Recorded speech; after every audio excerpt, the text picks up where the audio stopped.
fucked up. Yeah, I'll go for your phone. You fucked up. And your phone full of hoes. You fucked up. Try test fake, no. You fucked up. Cop on no show. You fucked up. Yeah, I'll go for your phone. You fucked up. And your phone full of hoes. You fucked up. Try test fake, no. You fucked up. Cop. Run the track.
Yes, guys. Yes, people. We are back.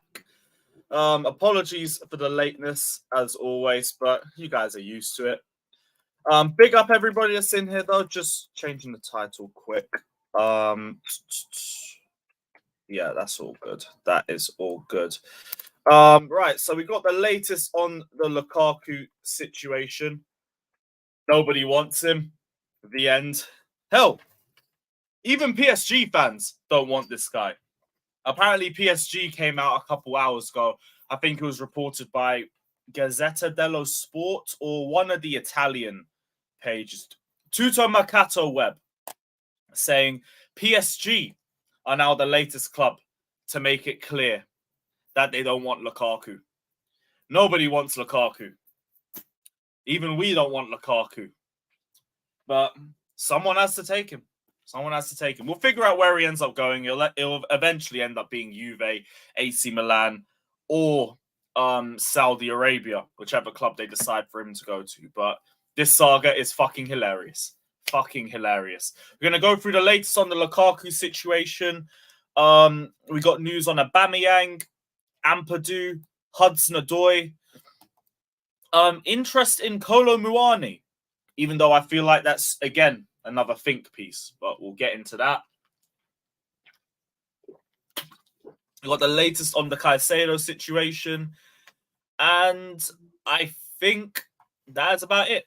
That's about it. Big up everybody that's in here, though. Let me see who is in here. Big up to Josh, saying Juve fans will take what they get. I don't think they're going to listen to Juve fans anyway, but European fans are a lot more, I'd say, willing to protest against things they don't like as opposed to, let's say, English fans. Other than the Super League, I've never seen protests actually get taken seriously. So, yeah. They'll protest, but it won't make a fucking difference anyway. Big up Warrior, big up Stink, big up Ahmed saying, why does Lewis never show any love to Lewis Hall? I've said a lot that he's been our best left back this season. And to me, he's our starting left back until someone shows a higher quality. So, yeah, I'm surprised what you mean by that. Maybe we don't talk about him a lot, but he's not been linked anywhere. He's not been linked to go on loan or to start, or to be sold or anything. It's just here. He's just here. Big up to True Blue Clay. Big up Warrior. Big up Barca fan. Enjoy AC, as always. Big up Jacques saying 1 like, 1 middle finger to Lukaku. So I want 300 middle fingers down below. Everybody get their middle fingers up. What else are we saying? Big up to Jacques. Big up to Hanad. Big up everybody. Andreas, I know I am overdue a trim. I am overdue a trim, but I've just been way too busy for it the last few days. Probably going to get one done before the weekend, though. So keep a lookout. Keep a lookout. And yeah, let's get into the news. We'll start with the Caicedo situation. Because apparently, we've been bidding a lot less than what's been originally reported. Just a little bit of new news. Chelsea are open to selling Chalobah for the right price, but the defender is not desperate to leave the club, says Bobby Vincent. Bit of a non-story. Chelsea are willing to sell this guy, but this guy doesn't want to go. We will see what happens. All right, cool. So, Nathan Gissing reported that last week Chelsea had a bid of 65 plus 5 million add-ons. There we go. The comment section just paused again. I don't know why YouTube keep doing this. It fucks up with the stream and it's jarring, but I think you guys in the comment section are back now, thankfully, because none of your comments for the last 2 minutes were showing. So, yeah, is what it is. But on Caicedo, offer last week of 65.5 million was rejected, which was a little bit surprising. Because what we heard a couple days ago was that Chelsea and Brighton were negotiating either 100 million in 4 installments or 85 million as a full base fee. And this says something completely different. Wait, who reported it? Let me just go back and find who reported that last article. It was Felix. Okay. Felix is very hit and miss. I don't want to say he's unreliable or anything because he does get some things right, but yeah, very, very hit or miss. So Nathan Gissing's another Chelsea-only source, so I don't really know how much more legit he is compared to Felix, but Gissing always seems to get lineups correct. So he has got somebody reliable as a source. So he said 65 plus 5 was rejected last week. Fabrizio also said that he understands Chelsea will improve their bid for Caicedo this week, and it would be more than £70 million fixed, which kind of also goes with what Nathan Gissing is saying. So I'm guessing it's this. It's not that bad. I read this initially and I was annoyed. I thought, why are we not going near the 80 to 85 million pound mark? But again, this is the same thing as the Havertz deal, the same thing as the Mount deal, where you just don't negotiate at the main fee at the start.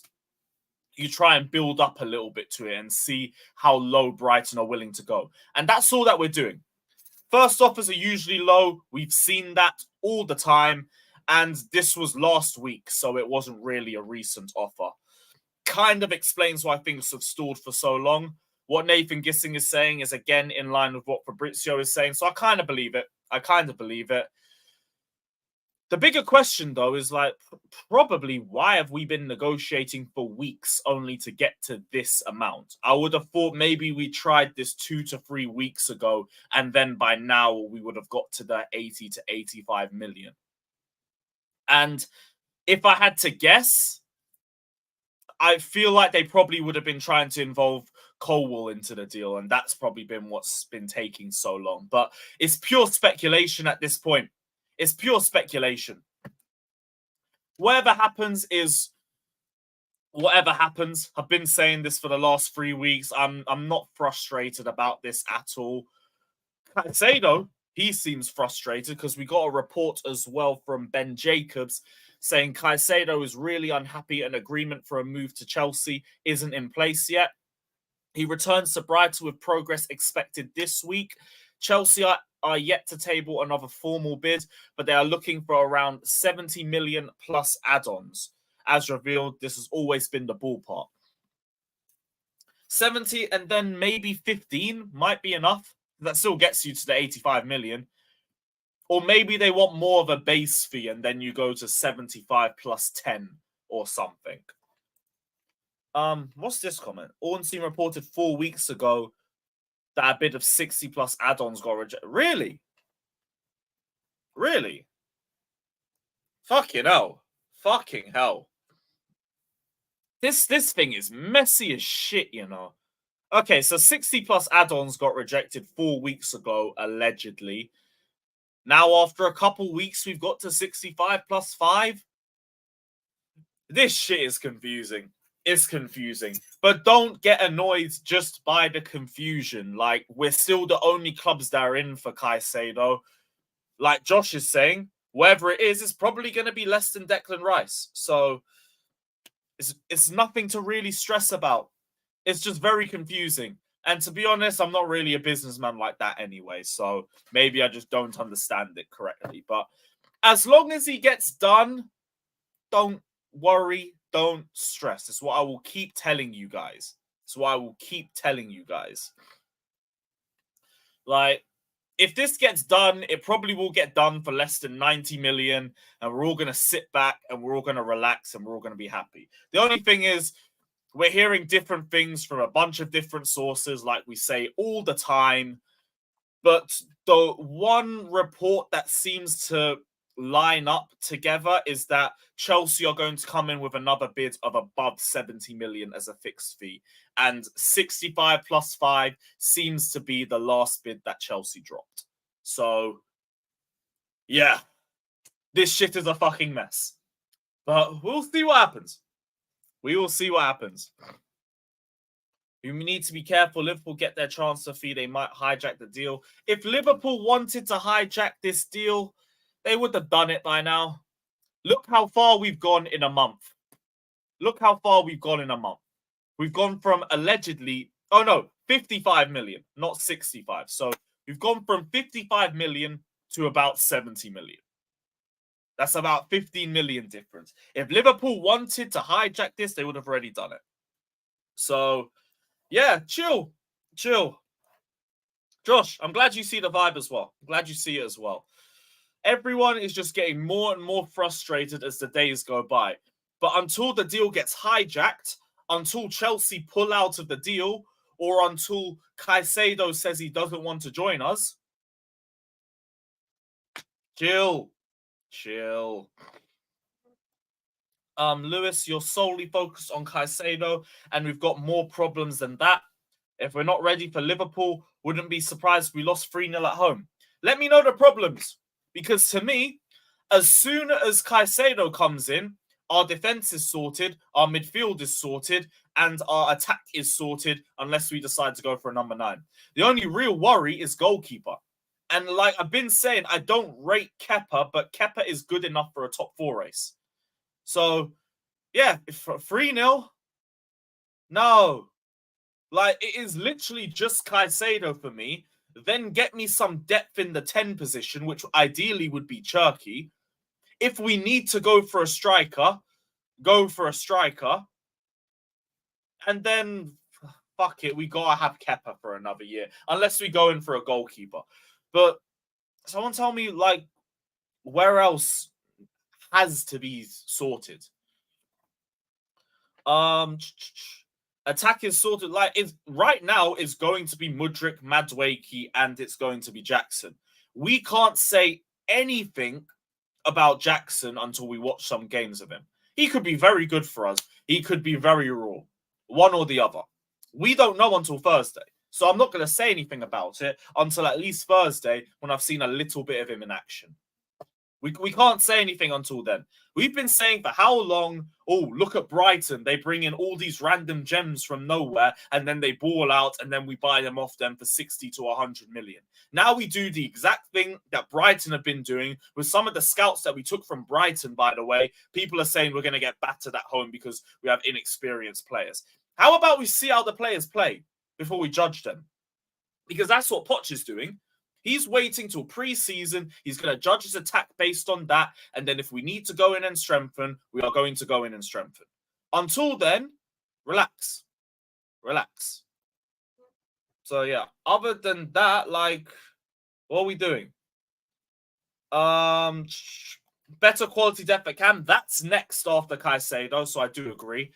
Goalkeeper, ideally, but it still seems like we're going to have Kepa as the number one. Striker, again, depends on pre-season.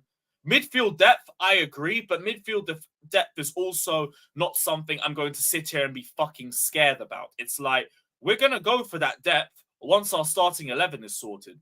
Let's focus on the starting 11 first and get that sorted, and then we can go look at some depth after that.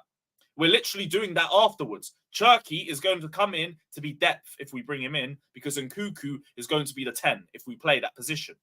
So, yeah, guys, I understand.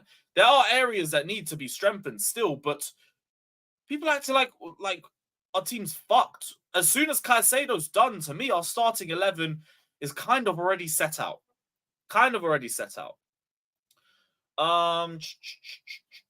Need a reaction video. Oh, we did that on the last stream.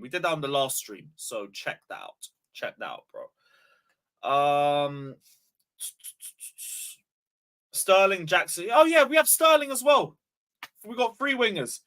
Deep the fact that we play 1 game a week and we don't need to rotate nearly as much as we did last season. All right? So, chill. But yeah, that's a good point. Completely forgot about Sterling. We lost Felix and that dud Havertz. Do you think Nkunku Jackson will bridge the 60-goal deficit? Do you think we're going to compete with City after 1 season, bro? Bro, respectfully, I'm not looking at Man City. Like, City will get to them in due time. What are we talking about, the 60-goal deficit between us and City? I want to get back in the top 4 first before I even think about City. And by the way, getting rid of Kai Havertz and putting anybody else up top is going to bridge the deficit at least. Having Mason Mount not be the linchpin between our midfield and the attack for half the season is also going to bridge our 60-goal deficit. We will get there, but as much as I hate to say the word, it's a little bit of a process to get up to Man City. We were, 40, 50 points off them last season? Why are we even thinking of trying to claw all of that back in 1 window? Guys, we are doing some madness in the comments right now. We're doing some madness. I'd rather we become a free-scoring side and be defensively solid. You name me 1 team that's won the league without a good defense, or 1 team that's even reached the levels that you would want Chelsea to reach without a solid defense. Start at the back and build forward. You sort out the midfield, which is what we're doing first. We're going to create more chances. We're going to dominate the ball more. Everything about Jackson is up in the air until we see him play.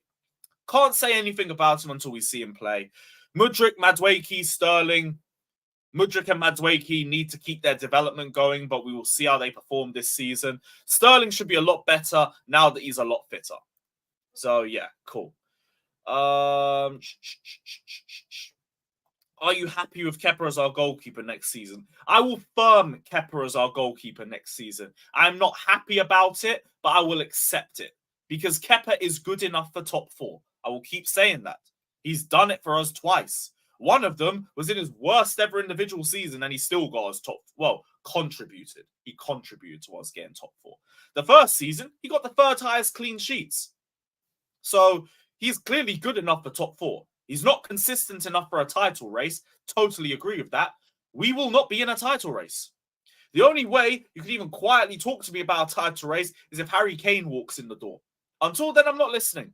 Not listening. Don't talk to me about clawing up the deficit to Man City. It's crazy. It's crazy. Like, you're just setting yourself up to be disappointed.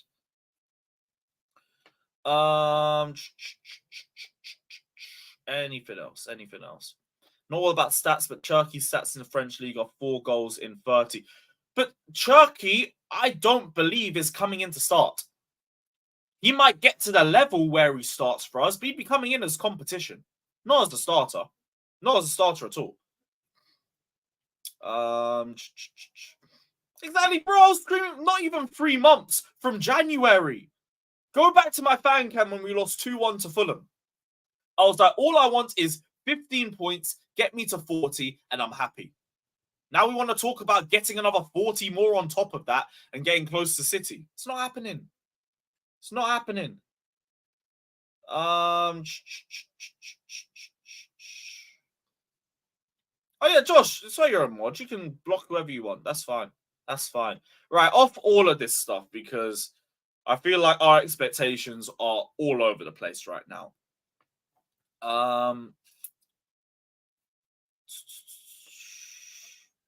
Cool. So Aubameyang, Marseille are still in talks with Chelsea over him. He's had his return date to train at Cobham moved to tomorrow. Why did we move it again? Like, wouldn't we rather he get some fitness in? Like we don't need to bring him to preseason or anything. Whatever, fine. But why do we keep pushing it back? Because to me, I'm thinking if this thing continues to drag on, Aubameyang gets less and less fit. He looks less and less attractive to other players. I mean, to other clubs. So, yeah, I don't really understand that, but fine. Like, Aubameyang wants to move to Marseille. Maybe the wages are probably going to be the biggest stumbling block between the pair of them, but go for it. Go for it. Yeah, but everyone on preseason is going to the USA today. So that's why I don't understand it. Maybe last week I would have understood, but they're all going to the US today. So why? Is what it is. Is what it is.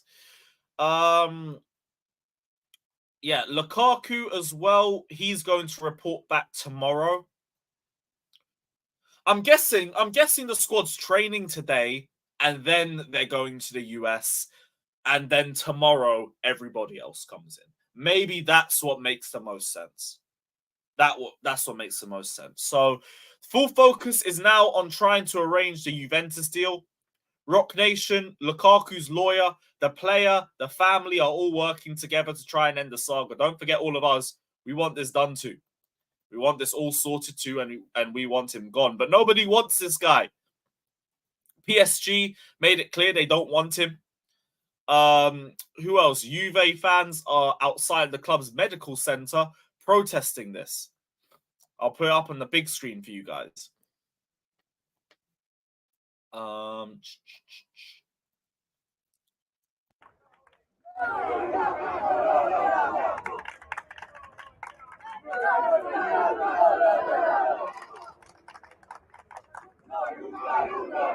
20 of them.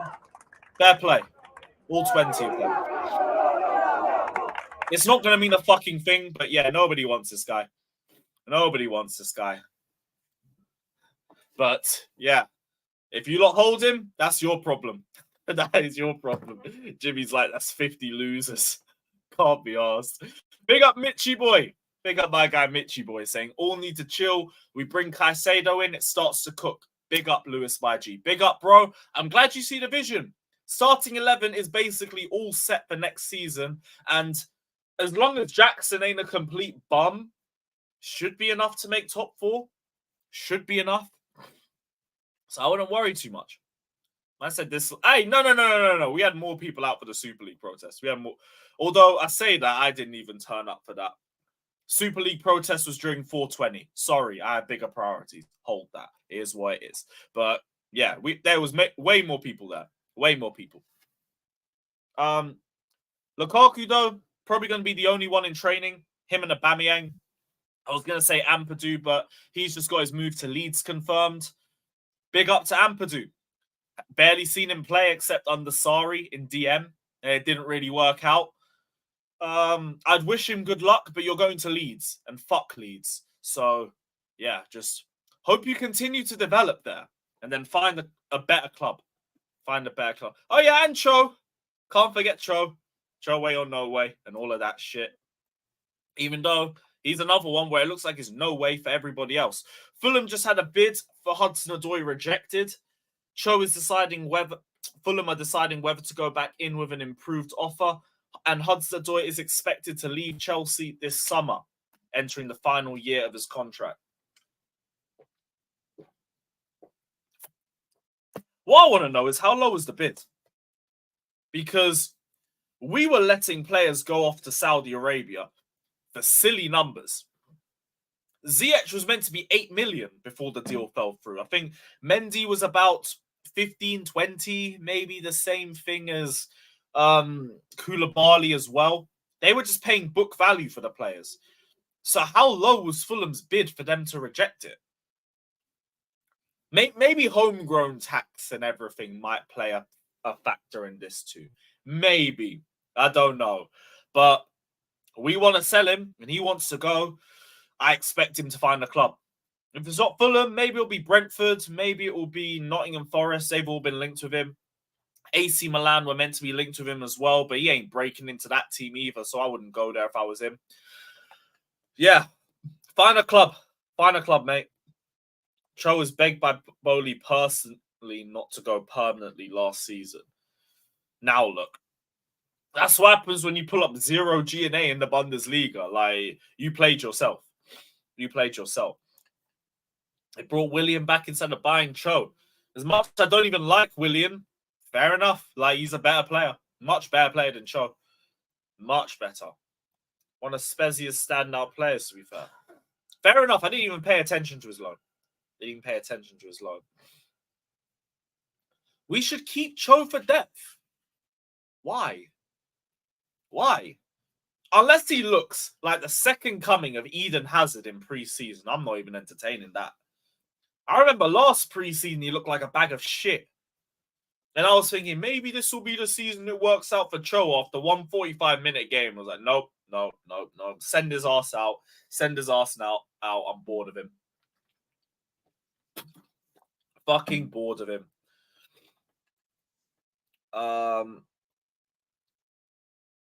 You're trolling. You are 100% trolling. And Sterling. And also, don't forget, if we bring in Cherki is right wing depth too. So, yeah, we don't need him. And I get it. All we have are those players, but we don't need to keep shit players. And Hudson-Odoi has offered nothing since 2019. Since 2019, he's offered nothing. Absolutely nothing.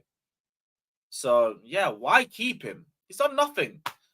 If he offered me something consistently, fine. Like, we could have a debate about it. I don't see nothing. What other news do we have? Chelsea are interested in Kolo Muani. They join Man United and Bayern if Kane stays, and Spurs if Kane leaves. So Harry Kane plays a big part in whoever's interested in this one. But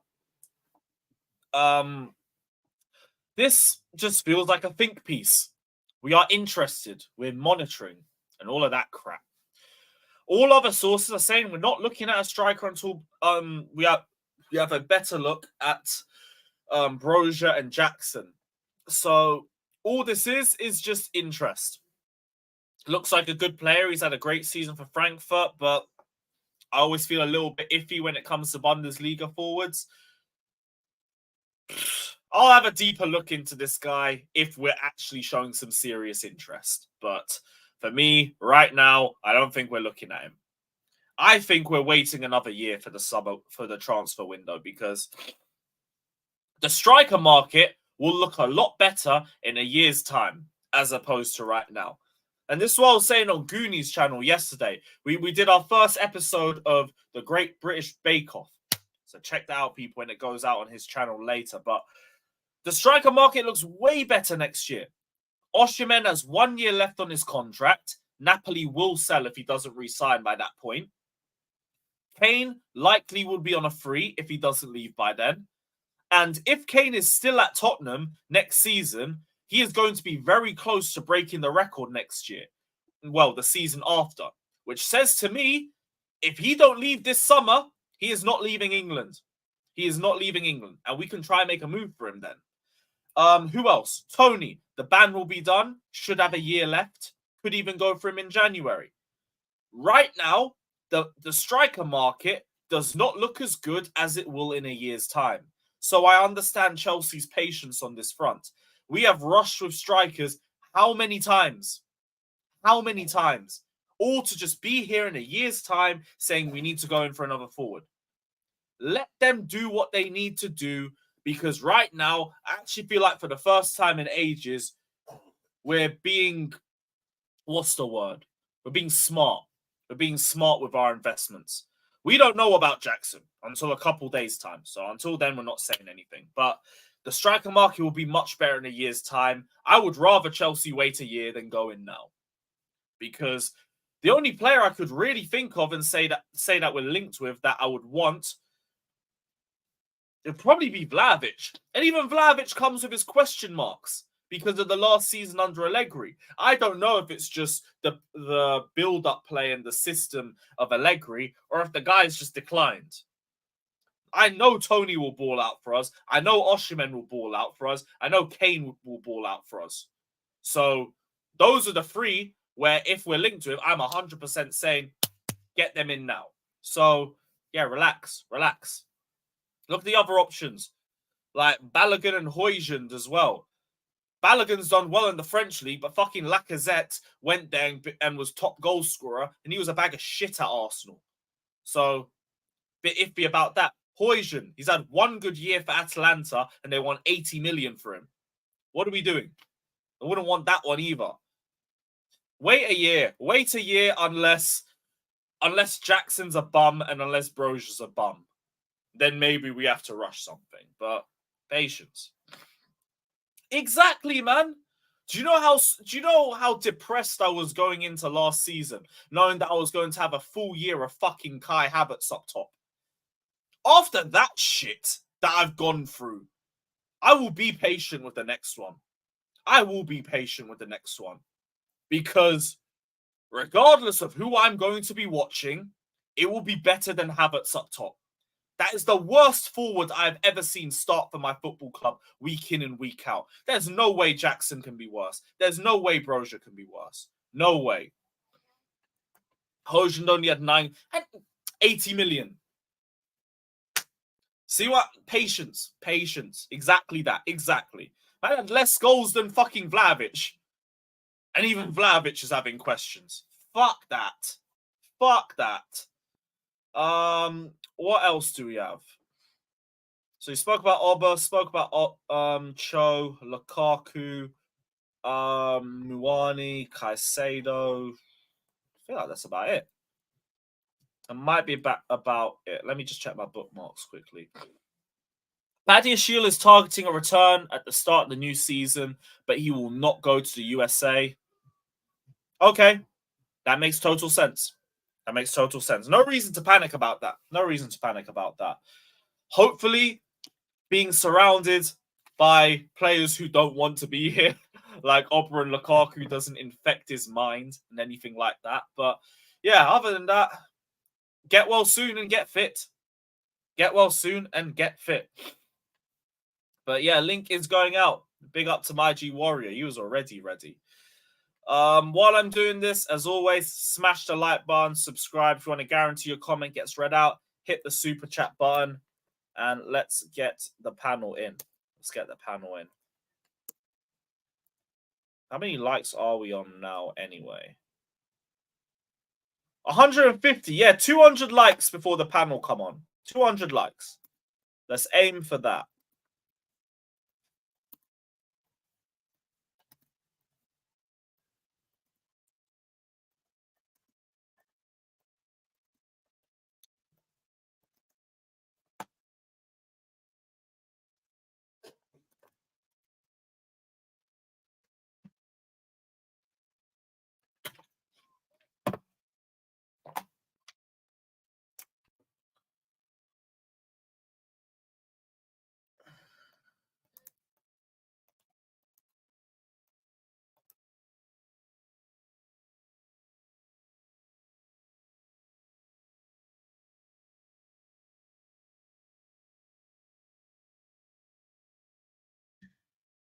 I think that's everyone. I think that is. Oh wait, one more.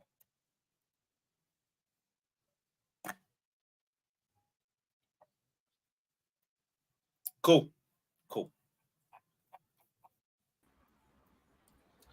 Yes, guys. What's everybody saying? Chilling, bro. I was gonna Another actually week ask without anybody Caicedo. else. I was watching Strasbourg. I was actually gonna ask if anybody heard from Scott. He killed himself, or where is he? I was on holiday, bro. It's it. Oh yeah, because you said last time the plane and everything. Got cancelled. I got stuck. But yeah, I'm back from my holiday. You don't care about people. Hope you had a good time, bro. Lewis. Very good. Where'd you go, Scott? Greece and Turkey. I basically, apart from like second, like it's basically the same country if you look at the Ottomans, bro. Greece is the best. Greece is really nice. Turkey was actually really nice as well. It was really nice. Greece is the best, though. Still, Greece is the best in Europe. Greece and Croatia is the best. If only Greece and Turkey liked each other, though. If only the two countries liked each other, yeah. A Soliman says thoughts on Jurgen calling Colwill. I don't believe it. Fake news, man. That's fake news. There is precedent for this, or there is previous of this. He did this for Van Dijk as well. Like literally the same thing happened. I mean, everybody do it, including our managers. Yeah. So. Like if a manager wants a player that much, they will normally contact them.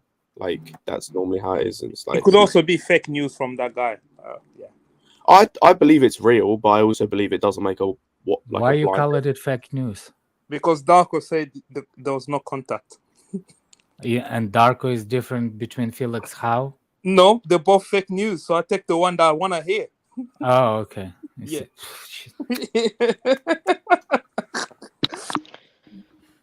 You are literally a chuckle brother. You know that, right? Yeah, I take the fake news that sound nice to my ear. Like, exactly. Mr. Cole will aim to sell anyway, so keep calling him. Yeah, keep calling him. That's fine.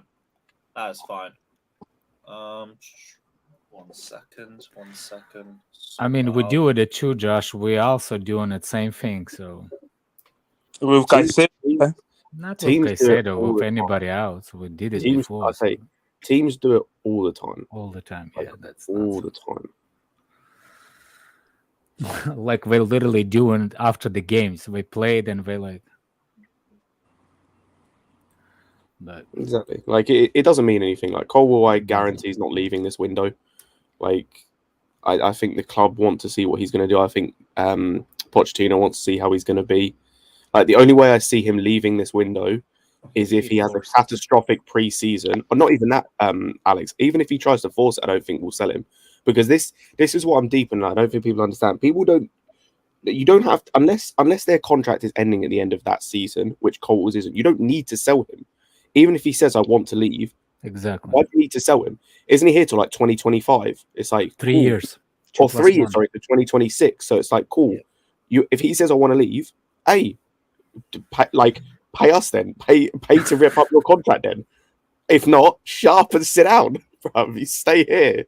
That's the thing. They can't do anything.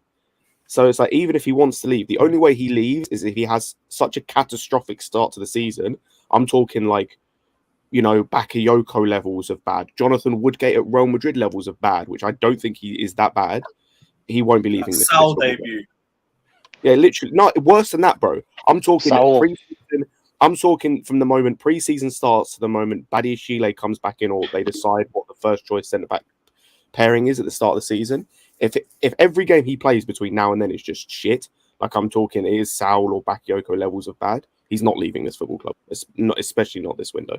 I don't think this window. Speaking of Brian, I think they've just signed a new centre back. Yep. So he's left-footed as well. He plays as a left centre back. Yeah, but can we be a little bit kind of like a different perspective here, right? Like, if he doesn't want to stay here, we saw what happened when we wanted someone to stay just because of from Cobham. What happened with Mount as well. So we need to kind of if he doesn't want to be here, the we reason need to look at that as well. But we really can get into this again.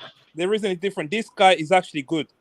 It's not like I get it. Yeah, we are going to get into this. If he doesn't want to stay, then that's his decision as well. We can't just keep players here, right? It's different. The Mount thing is with Mount. 1 year Mount would have stayed if his contract was not ending next year. Like Mount would still be here if his contract was not ending next year. They wanted him to stay. That's the thing is, if Colwill's contract was ending next summer, I'd completely understand because it is. No, if he had 2 years left, I think they sell 2. No, but for me, I'm looking at it from. No, look at Havertz though. Like everyone who's had 2 years or less and hasn't. But I'm looking at it from a different perspective, though. I'm looking at it if the guy wants to leave, then we That's can't the keep him difference, here, right? of I can't keep him against Havertz. his will. Hold on a second. We all are upsetting about something that doesn't happen. Like again, we did not want to. We want to re-sign everybody that we had left this season. The problem with Kai Havertz is he got his salary wages before Todd Bowley took charge. So what happens is there's a wage problem with Kai Havertz. There wasn't a resigning. There was nothing like that. There was a wage rebalancing the squad of the wages. Yeah. Kai Havertz, the reason why he requested a transfer, by the way, he asked for the transfer. Yeah, but so did Mount. Mount also requested for. I don't know, Kai. Why you? What do you mean? Don't know? The Athletic themselves said that. Why you bringing Mount into this get conversation, man? No, because you said that a lot of the players we wanted to keep, but we didn't keep them because of the wage structure. That's not true. Yes, but I'm talking about Kai Havertz. We didn't feel like they were worth the amount of money. I'm talking about Kai Havertz. I ain't talking about Mount. Yeah, but Havertz is the same. We didn't want to keep him not because we wanted him to stay. No, we didn't want to keep him because he's not worth the money that he was requesting and the money that he was on though. And that's all I'm saying. No, exactly. Thank you, Mount too. No. I wasn't talking about Mount. Yeah, but that's not the same situation with Colwill. Colwill's a situation. Mount was sold. Hold on a second. Mount was sold because he had 1 year contract, not because of the wage. The wage. No, it's because of the wages as well. It's the wages as well. You can look at the latest one from the Athletic. Mount was requesting. He wanted what do you mean? No, it's fucking reported. It's the last thing that reported after he came to United. I'm trying to explain it to you. The owners didn't see him worth as much as Reece James. Like he wanted Reece James' money. And didn't want. He wasn't complaining about Reece James' wages. He's comparing his wages towards Sterling, towards Koulibaly. The thing is, Alex. That's not what happened. The thing is, okay, go back to what you said at the start. Why did Mount leave? Why was Mount sold? Because 1 year left on his contract. 1 year left, I couldn't agree with the contract. Exactly. That's the point I made. It's like, and we've seen it before, by the way, with not with our club, but with other clubs. Bernardo Silva has been wanting to leave City for about 2 years, and every year they've told him to sit down, shut the fuck up, and he's staying. Like even this year, there's talks of him going, and I guarantee he probably stays. But I'm not a big fan of this. If a player doesn't want to stay, we can't force them to stay, man. Yeah, you can. You 100% can.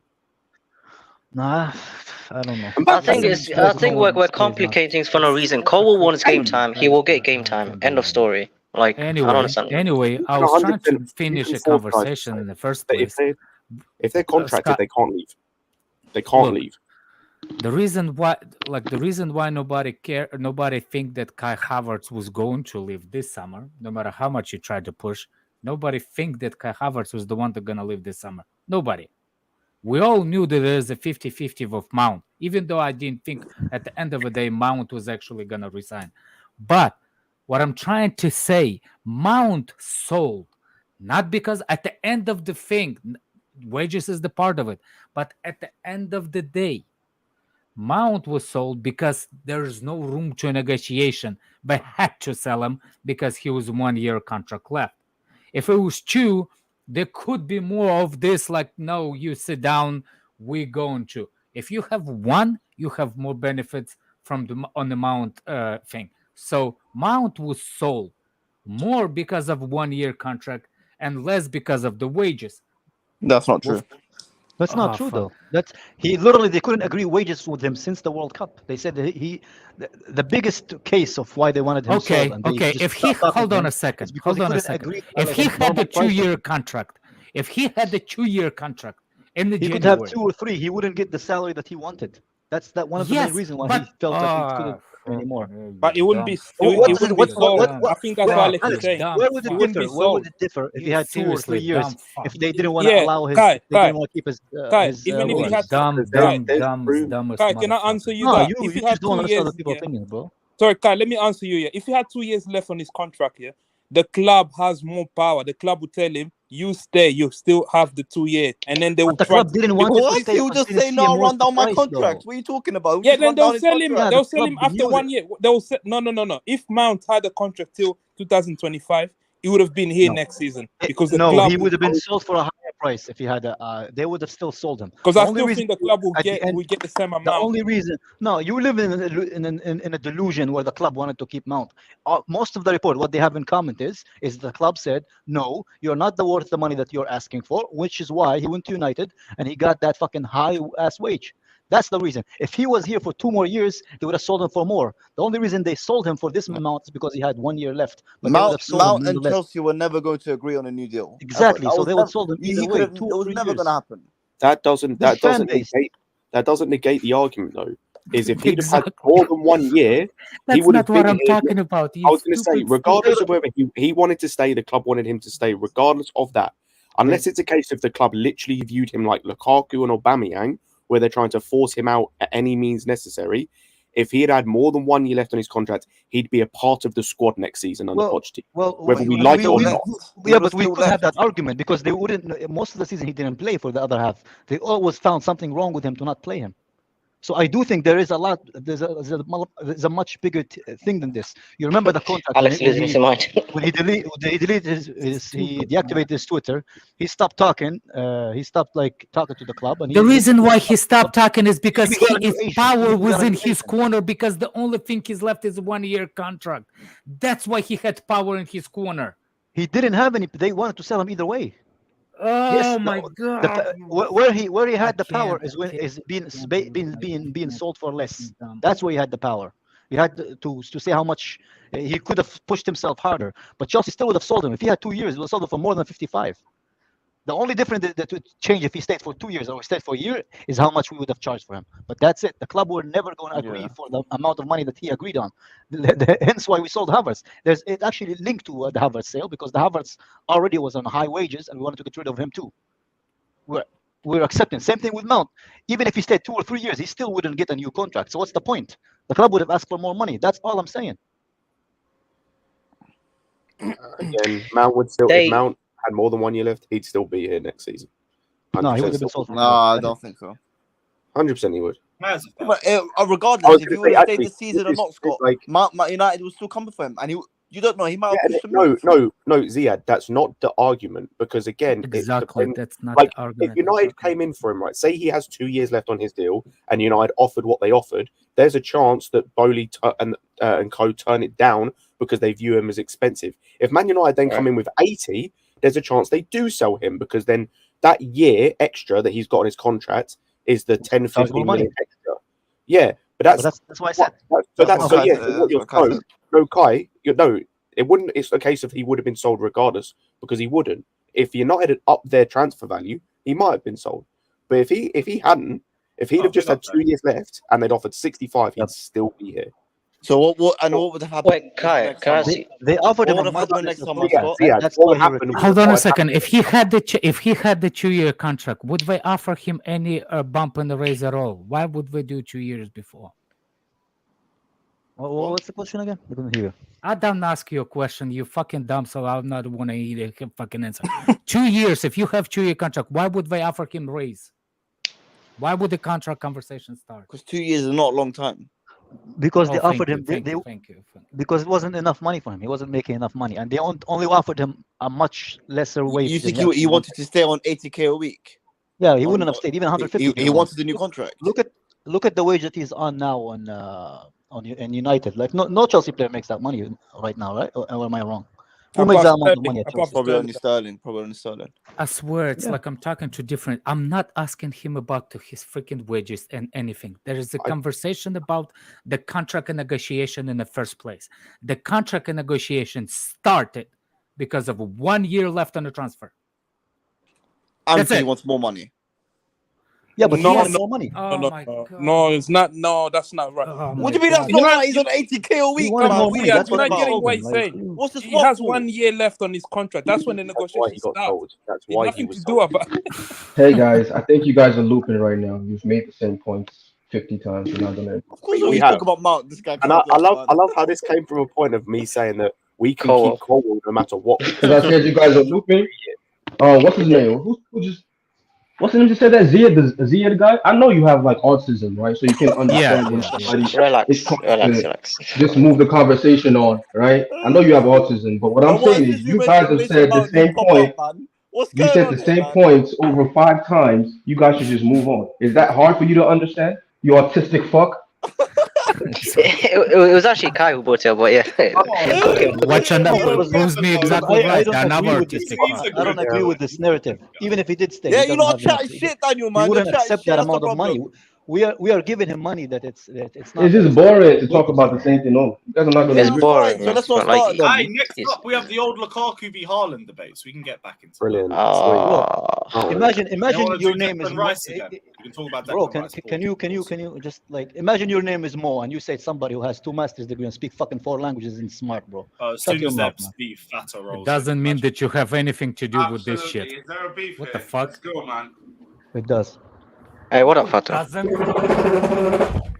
What the Just fuck? because someone has a different perspective than you doesn't make Bro, somebody's butchering chicken in the background. I don't know what the fuck. What was that? That's all mad. Right, off the Mount debate. 2 master's degrees. Leave it. Big up Mioba. Yeah, well, you don't like me having master degrees? Like, what is it? What is this? Like, you every fucking time you have disagreement with someone. I don't have nothing problem with your master's degrees. Do you have master's degrees in a transfer? Oh my god! Can you stop? No, but you just exactly no. I'm talking about no. I'm not talking about over my ass. You are talking about. See, this is what happens. First you guys loop, and then you start fighting. I didn't even talk about Mount. You brought him up. I was talking about Kai Havertz. Because it's irrelevant. It's not. It is relevant because one in player your world it is because you're obsessed with the guy. If he doesn't want to stay, you're obsessed with the guy. That's why. But I literally mentioned you're Havertz the same way with as the well. guy. That's why it's relevant in I your literally world. mentioned the exact same fucking thing with You Havertz. are supposed to You be didn't want alpha to hear- male, you but didn't you're want to obsessed get with Mount. You can't sleep I'm without gonna get kind him. of Pepsi. I'll be back. Channel. It's a Chelsea channel. We talk about Chelsea players. We talk about transfer. When the I fucking don't transfer know, window. What are we Oh my supposed to talk about? What are we Well, supposed to yo, Lewis, let's talk about Lukaku. Lewis. Let's talk about obsessed than Lukaku. Nah, man, Johnny. fuck Lukaku. What are you man. saying, bro? You're more No obsessed one's than talking about Johnny Lukaku. Hey, with no one Mount. wants him. Here we No go. one's talking about Lukaku, man. Fuck that guy. No, bro. What are you saying? The Inter fans don't want him. The Juve fans don't want him. Yeah, man. We don't want him. Saudi, man. PSG just said they don't want him. PSG don't. So what are we gonna do with this guy, man? He can't be here next. Retire. Here's the Let thing him with retire. Juve, it's the fans that don't want him. So Yeah. they True. Yeah, fuck the fans, bro. Yeah, but that's irrelevant, bro. They want him. They don't want him. I mean, I but don't we think understand Lukaku was a very emotional guy.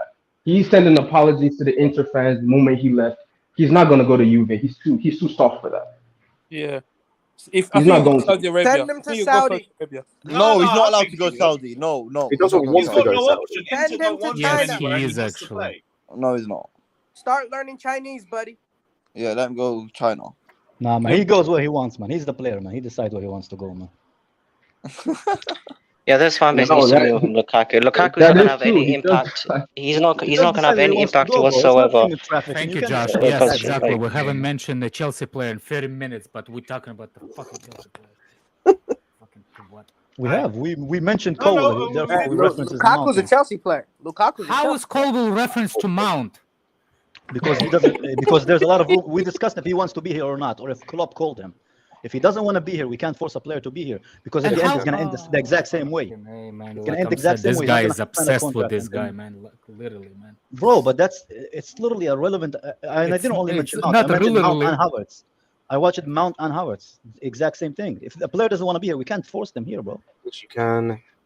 No, you can't. Yes, No, you can. because Listen, it just gonna end for up in the once- end them No, not no, signing no, a no, You no, guys no, are gonna- you can't. No. The point we he's trying to can. make is it right to do it? Yes. As opposed Yes, to you can. yes, it is right. Listen, for And once, that's the argument. for once, I will have to agree with him. What? I would have to agree with Scott. You can force a player who wants to leave to stay. Like he mentioned Silva and these guys. Yeah, you force them to stay, and he's not fucking 31 where he has accolades that he can just sit back and say, you know what, you want me to stay? Fuck it, I'm throwing my toys out. Didn't he say he wants to make the Euros? So do you think he's gonna play bad because he's not allowed to leave to go to fucking Brighton? Like, no, he's not. He's gonna play his best because he's 19 and he has a lot of shit to still prove. He has 3 years left. You keep him for 1 year. Whoever wins between him and Badiashile, you sell that one. It's quite simple. Or after the year, if he still doesn't want to sign, at least you make more money off him. You can make 60, 70. So the idea that right now, accept whatever Brighton, because Brighton are only going to offer 40 to 50. They're not going to offer more than that. So just take that because he wants to leave. No, fuck that. You're going to stay. You're going to play for us. I didn't say take That's that. just the reality. If he wants to leave and we can agree a price that we are happy with and he's happy with, then I think we should sell him. I think if a player doesn't want to be here, I think not. That's all I think. I think not. All right. I'll be honest. Fair enough. Daniel, fair enough. That's an opinion. That's what the point of the panel is, for us to discuss things and debate them. Yeah, right? but the That's Mount whole- conversation wasn't an opinion. It was not necessary to begin with. Yeah, but I you will say, I think he you was said the only players left for referencing different Mount reasons, to though. make a Yeah, I was point. referencing Mount because he wanted to Nothing leave. used So as I an said we can't opportunity keep a to player discuss to stay. Yeah, that's all I said, man. You just found a reason to Or get. maybe I don't something was know. said I didn't Yeah. see, so I did disappear for a few minutes. I just said move on because you guys were repeating the same points to each other back and forth. Yeah. You're not gonna get through. It doesn't matter. My thing is with Colwill by himself, just taking the player by himself without your Cobham bias or all this different shit. The fact of the matter is we need center backs. We need him for this season. If the dickhead feels like, you know what, I hate Chelsea next year, I want to go, I've had a great year, we're selling him for 80 million. If you 100 sell him million. right now, you're losing 40 or 30 or 40 million off a guy that has to play next year. Like this kid he hasn't proven anything yet. He's just really, really talented. So next year, if he starts, you think he's gonna throw his toys out and say, fuck it, I don't care about Chelsea, I want to play bad? That's my whole point. So either way, selling him right now is the worst option you can possibly choose. Yeah, his value is not going down. What's the point of selling him now?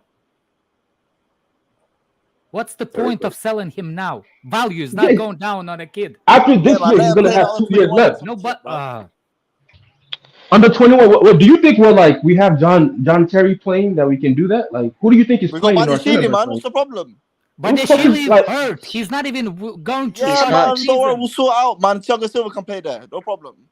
There's no need to create If like this guy arguments don't wanna and be here, conflicts let him play within the under fan base. Like Swear, man, it's- this guy is it's- completely it- clueless. it's about not a the life game. and No, death man, if he doesn't situation wanna be here, between. under 21, he's younger now. One at a time. We're, Can I we're just say gonna something play- real quick? So if Actually, go this ahead, is Craig, how go it, I don't understand if okay, sell Colwill. If he doesn't want to be there, sell Colwill. Why are you sniffing around Ziyech then? The guy didn't want to What? be here in the first place. Why are you sniffing about his ass all the time? What are you talking about? What do you mean? What I'm talking about? The guy I doesn't know. want to be here. No, why are you didn't why are listen you to what I keeping said. him? You Why are didn't you listen to what- defending him all the time? No, you didn't listen to what I said. You didn't listen to what I said. I replied to Daniel. I said if I he didn't doesn't, care what you No, no, replied no, to no, Daniel. no, I was no, talking stop. to you to different No, conversation. I said it's the if he different. doesn't want to be I here, changed he can go to the subject. under 21s. Simple. Yes, I changed the subject. If Don't change Colwill the doesn't- subject. No, Let's talk about based on Colwill. based on what you said, if Colwill wants to leave, you said you want to sell him. Okay, sell him. So on the same logic, you, the butt sniffer of Ziyech, if Ziyech wanted to leave 2-3 seasons ago, why you dancing and sniffing his ass all the time? Yeah, because he deserves better. And he should because be what? That's Because fine. He deserves what? better. Yeah, he deserves Who are you better. to decide what's But best he's for being him, though? respectful. Who He's are not you gonna to decide force what's him to better move for out, him, is though? he? He's not gonna do What do you mean his toes out the pram because he had a couple good Ziyech, games. Ziyech, you The said fucking Euros, bro. he deserves. If the guy doesn't Ziyech, want to you be said- here and he's You still said he deserved better, yeah? You said Ziyech deserved go to better. the under Isn't that 21s, better? bro. It's not being Whose on the man I fucking think bench. he is, bro? God forbid, man. God forbid, man. What's this? Yeah, Zia, I can already man are tell you waffling, man. never run a successful business because you're moving out of emotion and spite. No, That's listen. not how you if do he with does not fucking want to business. be here, play for under It doesn't 21s. make any sense. Nah, Even bro. get under doesn't wanna be here. 21. He How the wanted to fuck leave, would he you? wanted to play, man. That's so stupid. How would you play him in under 21? Because he How doesn't does want that to be make here. sense? He doesn't want to be here. So sell Can it. I ask you a question? No, No, I don't give a shit. hold on a like, second. Hold on a second. hang Hold on, on. Scott. I Let me think ask. Let me ask a civil question of Go, I'll Ziyad. let you go No, next. no trolling, no nothing. Ziyad, genuine question. Please tell me. Where is the quote? Any source, any whatever reporter you get, where he actually says in quotes. That reporter need use quotes because quotes. This is when you reliable source. You have to use word by word what player said. Show me evidence of any time Colwill said, "I don't want to be there." He hasn't said I'm that. waiting. He hasn't said it.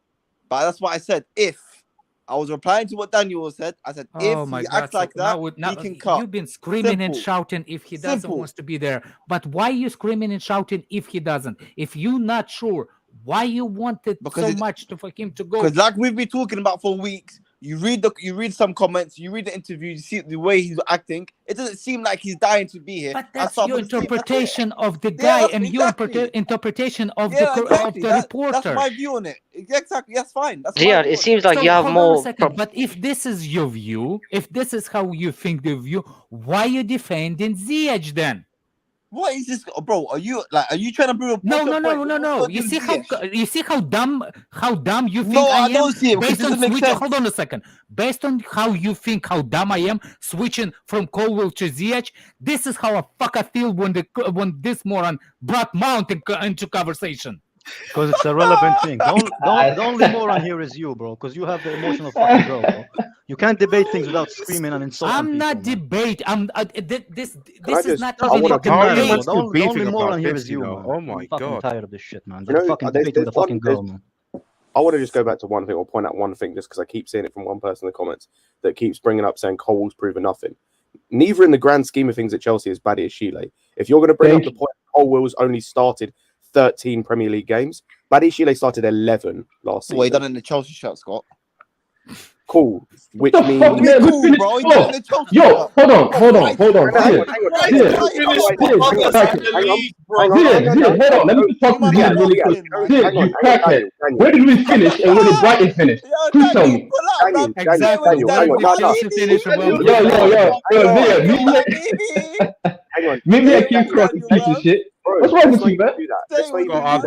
Guys, 1 hour time, man. Jesus Christ. Let's go to someone else. Let's go to Chalobah. Chalobah across about 2 seasons has proven that he's good enough to have a place in his team, and half the fan base want him sold. So doing it in a Chelsea shirt, doing it in a Chelsea shirt, quote unquote, means fuck all to half this fan base, or most. Not of this to fan me base. though, because they're clowns. My clowns, bro. Well, the clowns. You're right. Clowns. Scott, I have a question. Man, who was Chalobah gone, bro? Look at that guy. I have a question for you, Scott. I have a question for you. How highly do you rate Cole compared to Chalobah? Because for me, Chalobah is like a rotational player at best. So for me, it's not important if he leaves. Colwill, I think, is better than Chalobah. Okay. Yes. I will say he's better than Chalobah now. I was going to say, even with that, right? Even if I was going to downplay it and say they're on par, Colwill's ceiling is levels higher than Chalobah's. Levels higher. Colwill is better than Chalobah right now. Right now, as a centre back, with all that experience Chalobah had, supposedly, in Chelsea shirt. And, like you said, the ceiling is Colwill better than Fofana? Is Colwill better than Fofana in your eyes? No, it's not. Like he's gonna go around all the centre backs now. I just meant better than Thiago Silva. I think his ceiling's higher. Yes. Then Fofana. Fofana. Yes. Okay, that's a big word. Okay. That's where. Okay. I agree. Well, Scott, quick question. How do you measure things when it comes to ceiling? Like, just quick. As in if they reach their peak, At the as in end if of they the career, reach, who's gonna reach I'm higher? talking if they reach the level that they should reach at based on their trajectory. For example, like trophies. I would, or not just in that. In terms of if you're looking at players who haven't, like players like Loftus-Cheek, for example, his trajectory as a player was high before the injury. That injury ruined him and it lowered his ceiling massively. Scott, can I ask you one thing about when you watch them two, Colwill and Fofana? Who gives you, in a partnership, in a defensive partnership, you have one that's like the alpha, the one that control, and then one that runs around. And when you watch them, who do you think has that, like that John Terry in him? Did you see that goal? None. You mean who's more of a leader between the two? Yeah, leader, not alpha. I'll be real, Colwill. Like Fofana doesn't strike me as in a pairing as the leader of the two. He strikes me as the one who's going to be he's going to be the B. If you've got like an A and a B partnership, right? Colwill reminds me of Rio and Vidic partnership, and I was about to bring that up. Yeah. He reminds me of Rio, and he reminds me of what's his name? That other Portuguese. He's not John Terry.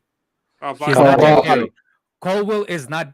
Yes, Colwill is actually going to be a really, really good partnership, based on my opinion, in partnership with actual Badiashile than Fofana, because Fofana is same adventurous going forward is Colwill. No. So here's why I disagree from what I've seen. You have to have a center back that's obviously a lot more calm on the ball. In modern day, he needs to be a lot better on the ball with his passing and everything else. To me, Cole is the best young one I've seen out there. Gabido is a close second, or is a 1A, 1B. Extremely calm on the ball, uses his head more than his physical attributes. Right at the right place, at the right. That's what I've seen from when I watch Cole. Fofana is blessed with amazing physical gifts, but for me, he's a very rush.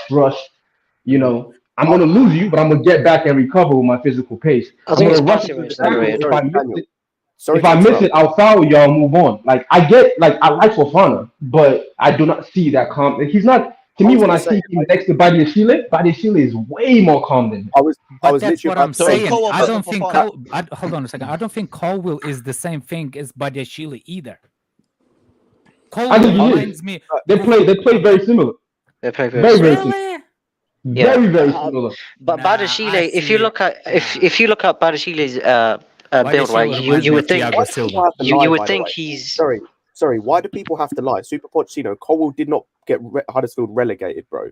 Like, he wasn't even in the team, bro. He joined them in the Championship. Jeez, I hate arguments so much when people praise one player for a team accomplishment. People in the comments, do your research before making stupid statements like that, please. Like, just how many games did Colwill play for Brighton? Because I don't watch Brighton that often. 13. Okay, he's been very good. So I will wait and see him on a Chelsea shirt to judge him. How much experience did hold on. How much experience did Enzo get before he played at Chelsea? Like at Chelsea the last season? Enzo played at the World Cup level. That's different. World Cup. Different argument. He also played in Champions League. World Cup, Champions Champions League. League. River Plate for I think 6 months. He was he's never. I think he's never stayed at one club longer than 6 months. If he starts next season, okay, with let's us, get to Ugarte. How Ugarte became like such a big player? He was coming to sit on our bench. It doesn't matter. No, he wasn't. You think he was sit on the bench? I don't know, man. Yes, he was. I don't know. No, he wasn't. I said Enzo, man. Yeah, Enzo's at River Plate from 2019, but only had 40 appearances. I'd say he didn't play for him until last season, I think. No, not last season. No, 21-22. So a season before. Yeah, so the season before last, and then last season he played half a season in the Portuguese league, then came to us. Yeah. So he broke. So obviously, this experience, this Champions League shit, all that, it's like it's fucking irrelevant. You know what I mean? Like people bring out these things when they want to bring it out. You know what I mean? Like when they want to bring it out, they bring it out. Oh, they don't. They don't. I'm sorry, Daniel. Sorry, just to go on the back of that, Enzo's never completed more than 20 league games in a season. Brother, we signed a guy that had less than 1,000. We signed a guy that had less than 1,000 minutes in the Ukrainian league.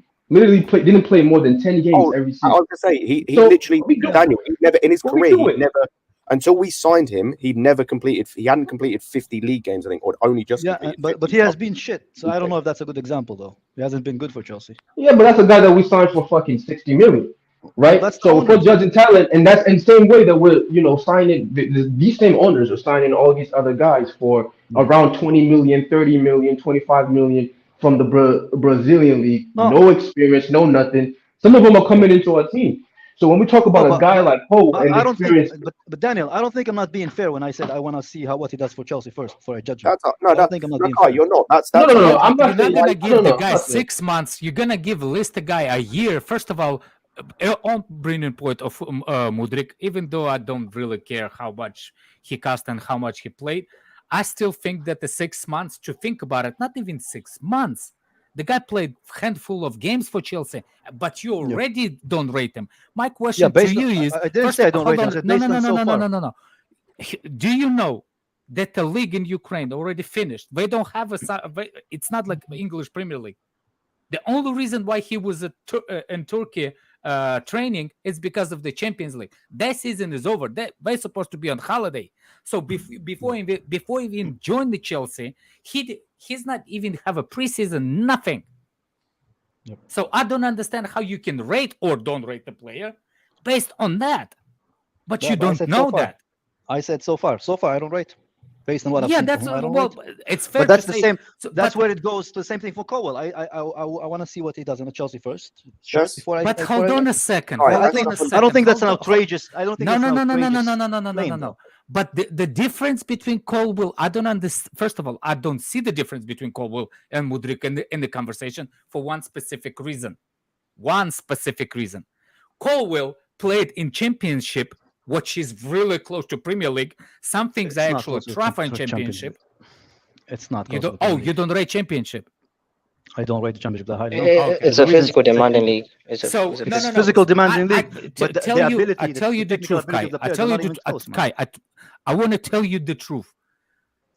You one person that has the best ability on rating the player based on your own eye test. You don't have no consequence. You don't have how you say it. Like you rate your eye test more than any other stability, any other things. You know what I'm saying? It's nothing to it. I don't disagree. Did I Some say people are Colwill like shit? that. I did not. I said I want to see what he does at Chelsea because we've seen a lot of players play good for other But to teams. give Once they come to see Chelsea, him it's not at the same. Chelsea, you don't even give him a chance to get to Chelsea. I did give him a chance. I said if he doesn't want to stay here, I didn't say I don't want him here.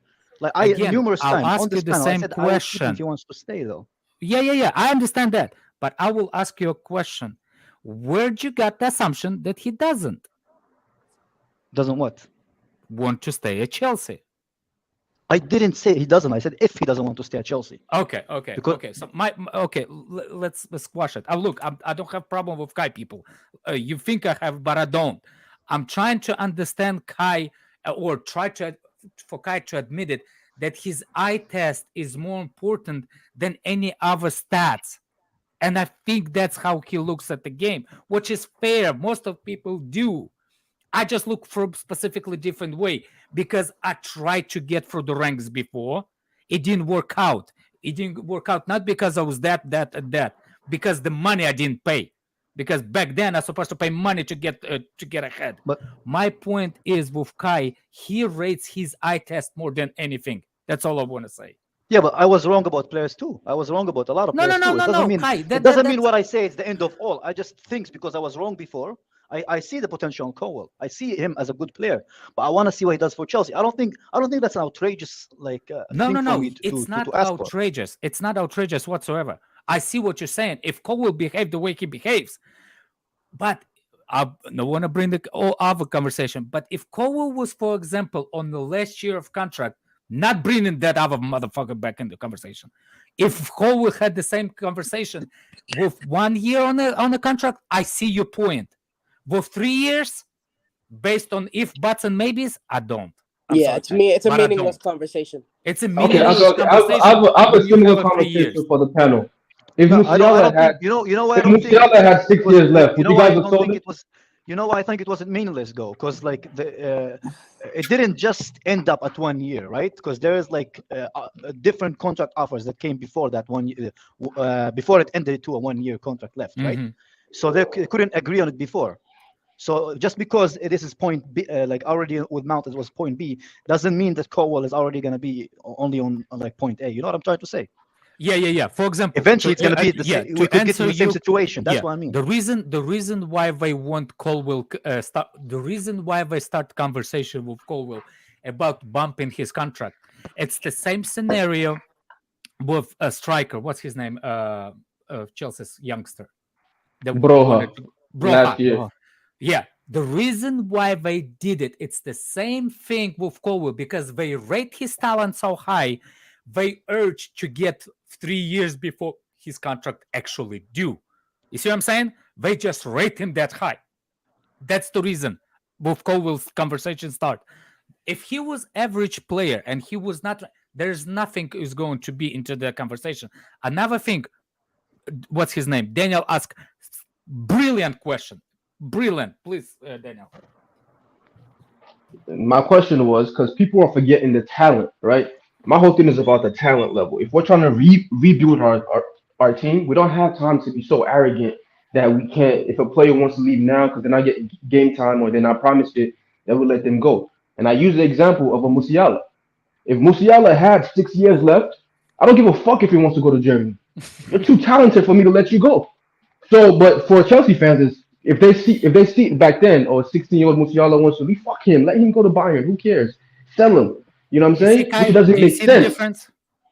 Which to me doesn't make sense. If I view a player as a supreme talent, I want to make use of that supreme talent as much as possible.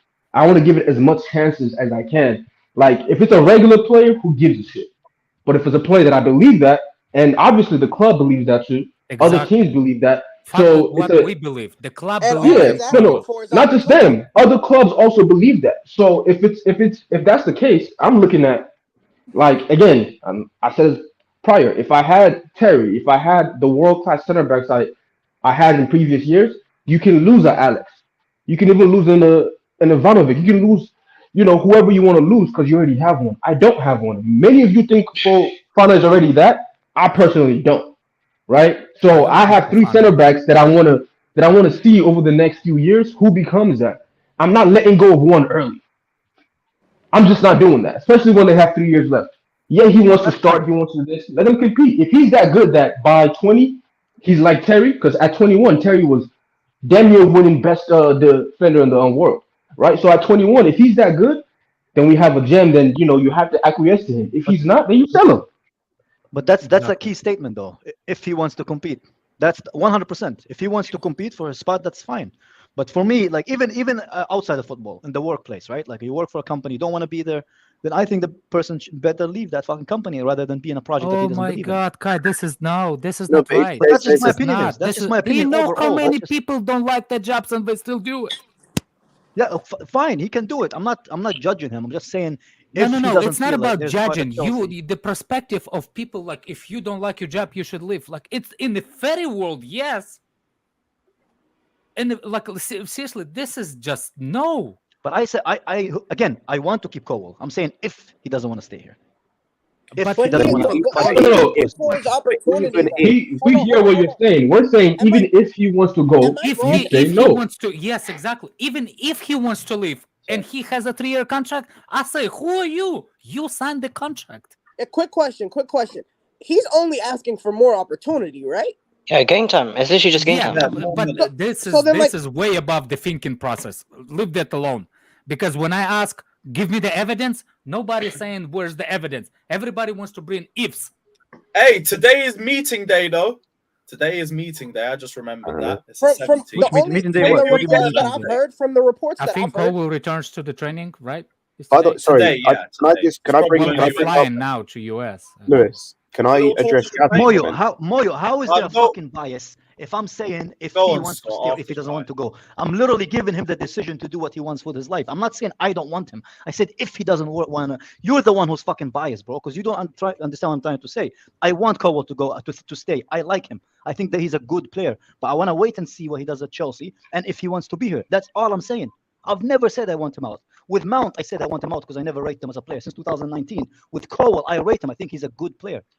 I'm not a fan of players who don't want to be here being here, and Lukaku is the biggest example of that. If a player doesn't want to stay at a place, he's gonna make things toxic. That's all I'm saying, bro. I'm not saying I don't want him. I rate him. The context is different, and this is what I was going to say, Xavi.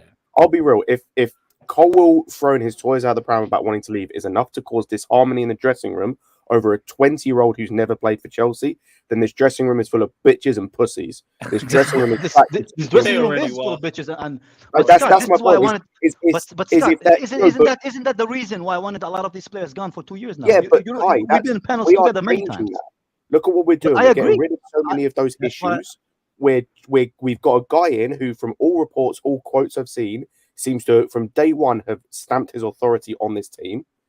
Like, if Colwill throwing his toys out the pram manages to upset the dressing room within a week or 2 weeks of the new manager being here, then this club has no hope going forward ever in terms of the dressing room harmony, ever. Yeah. In the rest of life. Because I'm sorry, there's no way that Colwill is the reason that Chelsea dressing room becomes overturned. That's mad. I'm sorry, but that's mad. Guys, Saliba refused to sign a contract till he played. Right, and this was when Arteta was trying to get rid of all the problems. He got rid of Aubameyang, all these guys. He still kept Saliba, even though he refused to sign a contract till he actually played. He played. He was a key part. Now he signed.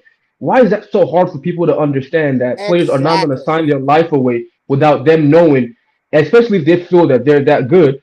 Why would I? Because again, if he signs right now for 6 years, let's say he does have that battle with Badiashile, and then after this year he wants to go, he's stuck. Then he can't really leave. You have 6 years, you're fucked. So why would I do that? There's a guy, somebody in the chat said that Colwill has ego and ambition. I think he has ambition. I don't see he has an ego. It's good to yet. have ego. There's nothing wrong good with to have, yes, Kai. But I think your ego should be a good about 25 when you literally, like you said, played and deserve to have that ego.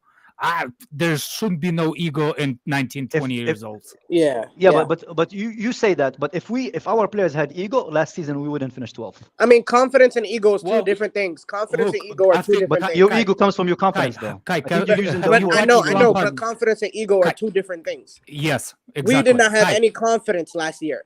No. That's different. That I will move Kai on that. There's a lot of bitches in the last season, but I mean, of course. But you don't think Terry had ego? You don't think Lampard had ego? Kai, have you watched? Kai, have you watched Lampard? What's the name? He had the interview after recently came out on YouTube with the guy. Have you watched it? I watched some of it. Which part are you referring to? I'm talking about when he actually talking about why he took a job and what he sold immediately when they first came in. Like the players didn't want to be there from the beginning. Yeah. Do you see that? I see that point. We can all see it on the pitch. We can see how they played. Like but from you to say the manager saw it and he couldn't turn it, he's like the way he's saying, like he couldn't. My point is about the ego versus not ego. That was the interview when he said it. I don't think Chelsea players had ego. I think they just checked out. Yeah, but I think a lot of them did lack ego, though. One of our best teams, right? It had a lot of ego in that team. They knew that they're the best. That's one of the reasons why they elevated. I think the only person who has ego at Chelsea right now is Ziyech and what's his name? And what'd you say? Lukaku. I think Enzo had an ego about him, man. Whoa! What? Enzo has an ego. Different players have different. Isn't a bad thing. Guys, one sec. Wait, everyone. I'm a bit behind on the super chat, so I'm going to get through the rest of these. Big up Mioba saying, in my opinion, Jackson has more tech and PMP than Kai and Broja. Got a feeling he'll do really well at Chelsea. Again, I will say it's a very low bar, but we'll see how he plays on Thursday. I'm not going to say a single word about this guy's ability until I at least get a couple minutes of watching him in a Chelsea shirt. Fuzzbrain says petition to get Lewis an instant mute button for everyone on the panel. I do need to start muting people a bit more, but I let the conversation flow too much. Way too much. Mitchy Boy says breaking Mason Mount don't play for Chelsea. Thank the Lord. Gavin says dangers Poch can't fit the squad. Pieces fit. I think he needs the danger is that Poch can't fit. Like Poch doesn't fit the squad we have. I think. I don't think that's a danger at all. Like this, too early to tell. But he just wants players that can not press but work hard initially, and then we'll see how the team works in the next few games. Sammy, I shouldn't have even brought this one up. No. It's $1.99. Okay, Alex, you said Alex's ball knowledge stinks like sanitary worker. First of all, if you know how sanitary works smells, yes, I do. It smells stinky, stop sniffing sanitary workers. Shout out to sanitary workers for keeping the society environment clean, by the way. Shout out to them. Dinnerton says if we have Tuchel or Jose, Colwill gets no chance. I agree with that. Tuchel yes, definitely. I will defend situation with Tuchel based on one thing that actually happened, and that's the only thing we know that happened. Colwill, first of all, everybody can forget. Tuchel said he was surprised how many youngsters and youth and loans Chelsea has. Then, when all came in, there's so many players. He had to make sure that what's his name, the German defender, was pleased. Maybe he will sign the contract. He had to please Christensen. Maybe he will resign the contract. He needed to please a lot of players at that stage to keep him at Chelsea. Colwill was not on his mind. By the way, what actually hurt the situation even more when Colwill got injured in preseason. so he didn't even have to look at him. So it's if, buts, and maybes about Colwill versus Tuchel. Why do you think everybody think that Tuchel wouldn't? Why? Tuchel gave Christensen and Chalobah good minutes, so like Chalobah and Christensen compared to how many minutes Colwill. did Malang Sarr get? Exactly. Where is this assumption? Jose maybe not. I can tell you, if Jose was there, I will have a higher percentage on that. Colwill at that time. Colwill at that time was like 17 or 18 anyway, compared to Christensen and Chalobah, who are like much older than him. So he's talking about Tuchel or Jose now. He's talking about Tuchel or Jose now. Yeah, that's just hindsight. And we just won the Champions League. Yeah, so I don't know people. He's not talking about back in 2020. We're talking about Tuchel. Jose but was here you know now. what I'm saying. Like Tuchel would give him minutes. I don't know. It's just hindsight, though. It's hindsight. I don't know if it's. I don't think Tuchel back then gives a 17-year-old. I don't think so. I mean, technically, if you look at Roma, they were here now. If you look at I'll be honest with you. I think Tuchel would have put him in the Caicedo deal in week 1. That's my opinion. You would have put him in that deal. Like, I don't give a shit about him. Why didn't he do it then? Well, he tried to do it with Cucurella, and the club blocked him. Where'd you get this idea from that he wanted? Do you not? Are we going to rehash the fact that they tried to put Colwill with Cucurella, and then we ended up paying 20 million more?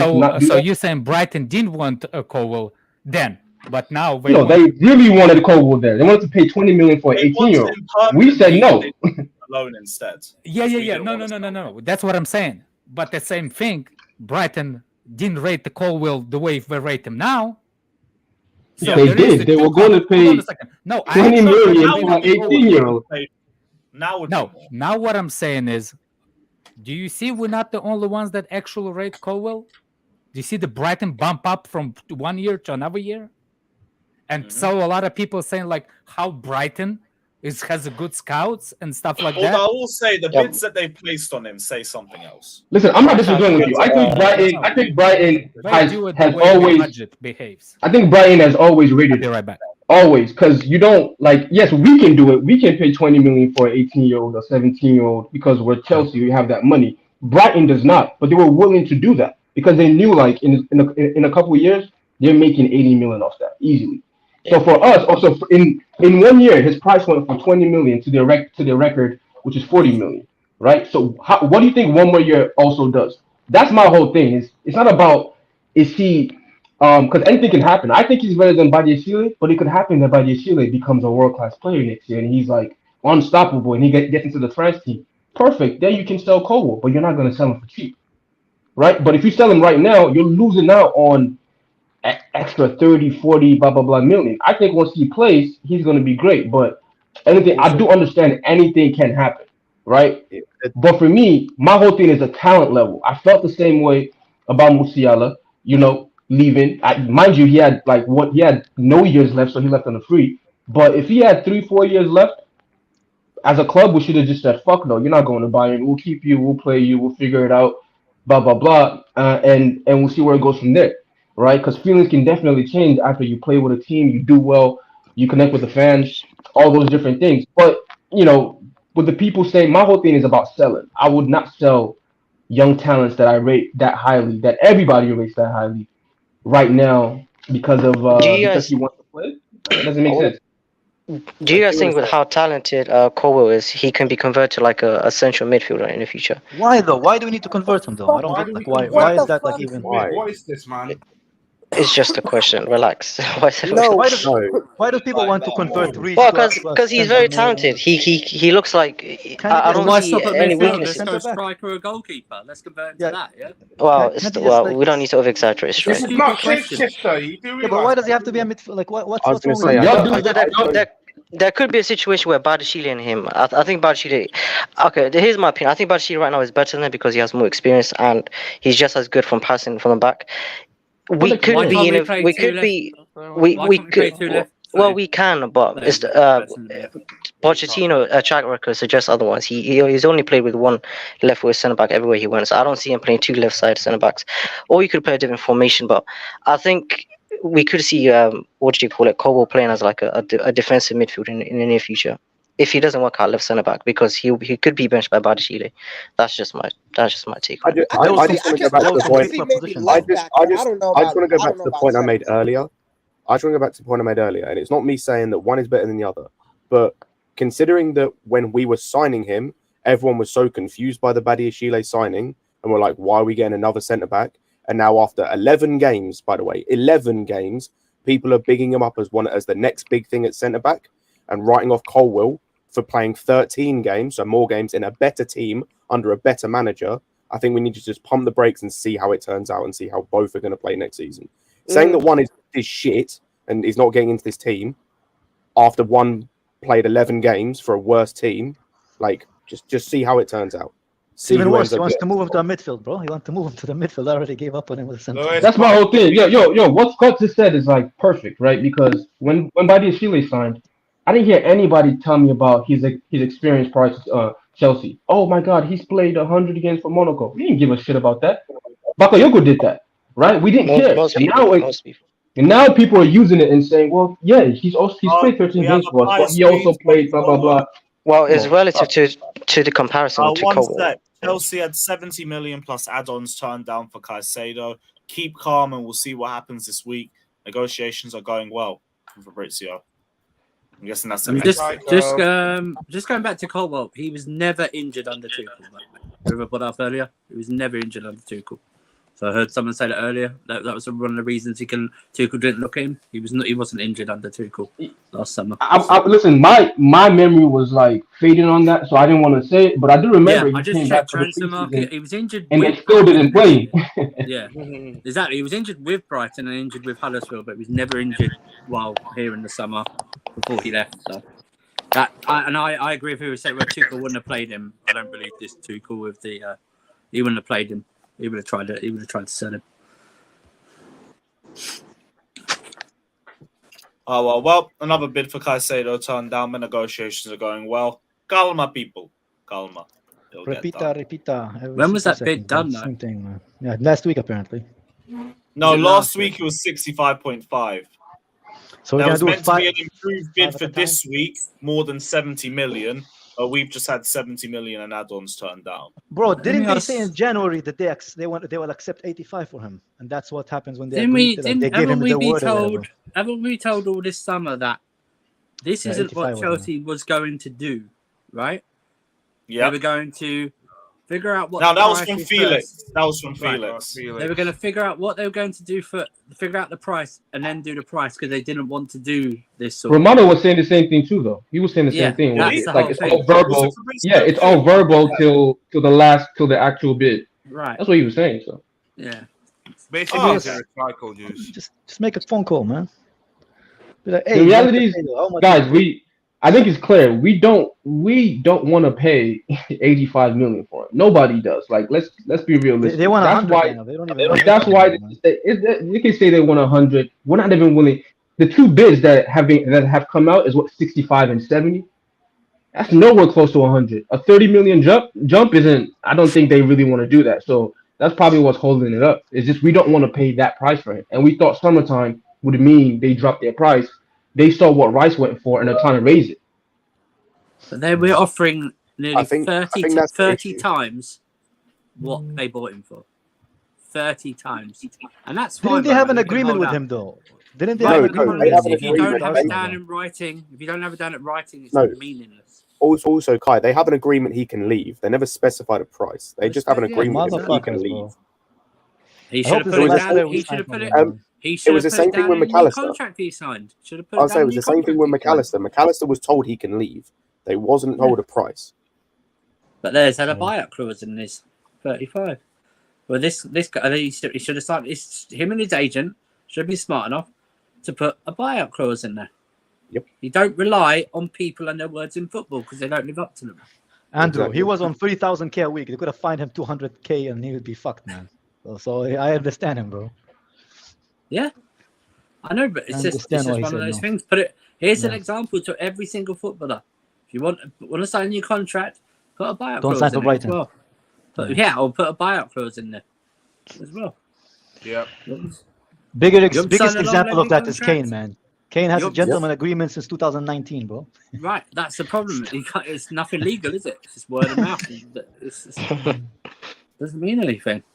Just trusting Daniel on Levy. a side note, I can't lie. Like seeing all this nonsense, like while I was on holiday and whatnot, especially considering where it was at before I went on holiday, I'm just bored of this shit now. Like there is a part of me that just thinks, just pay it. Stop messing around with this like nonsense. Because I agree with what Daniel said a bit earlier. I think the Rice transfer has harmed us a bit because they saw what Rice went for and was like, oh, we can get that too. Like if we just sorted out this transfer before the Rice transfer happens, I think we get him for probably less, or I think it's easier to deal with than what we're doing Scott, now. Don't let Jimmy hear you say that. Why? I got ripped a new one for saying the same exact thing. Well, because, bro, do you think, bro? I'm sorry, bro. He said it has What? absolutely nothing to do Well, with it definitely Rice. does. Well, it Bro, definitely Jimmy does. Jimmy acts like he was there in the background. No, it definitely does. It definitely does because this is how football clubs fucking work, bro. Like, Yeah, I football know, owners but he couldn't. He and just those could that not run wrap his head transfers, around that. like, You know what it is, guys? It's not even that they saw Rice's price and they felt like, oh, let's raise it to that price. It's that they know that we have no other options. Exactly. You know what I mean? They know. It's They know common sense. Ugarte. If they It's know common sense. we're his number one option, they have all summer to wait and fuck with us and get the price that they actually want. The same way it was with That's exactly what he said. That's Daniel, exactly what he Benfica said. did the exact same in January. They had all January to say, we know you only want him, so fuck that. We're gonna keep the same price and we'll wait. We the ones that caused it. We I was gonna say, caused the chain of Daniel, events. Daniel, And- look at the other look at the other options we've got, right, as well. Like if we were to go for Palhinha, he's the same price. They've said 85 million for him. Lavia's a good player. Not ready. Not on the Sorry, level. not ready. Like No, but he's not- even at Alex, he's not on the level of Caicedo is right now. He's not on that level. To me, he's like Who's the Santos. other options? Who's the other options? There are none. Kimi is like Rice Santos gone. too. Like Rice went. Who's the other option? De Jong, same money. Like there is Jimmy's nothing. going mad in the chat. Plus, I don't want us to have other options. You know, Jimmy off, bro. I don't want to know have what happened, Haaland, man. I had to He's- go for a you know what? second, and Jimmy You know what, is. Scott? He's perfect for Enzo, man. He's like a perfect partner for Enzo. That's why the club is like really insisting from Caicedo. He's not actually. I think the perfect is type of like a sitting. I think the way we playing, he's perfect. But I think it's like if you really because I don't think Caicedo is the sitting six either. You see what I'm saying, Kai? Like if you really wants to, for example, you know that Enzo partnerships with reminds me of what's his name?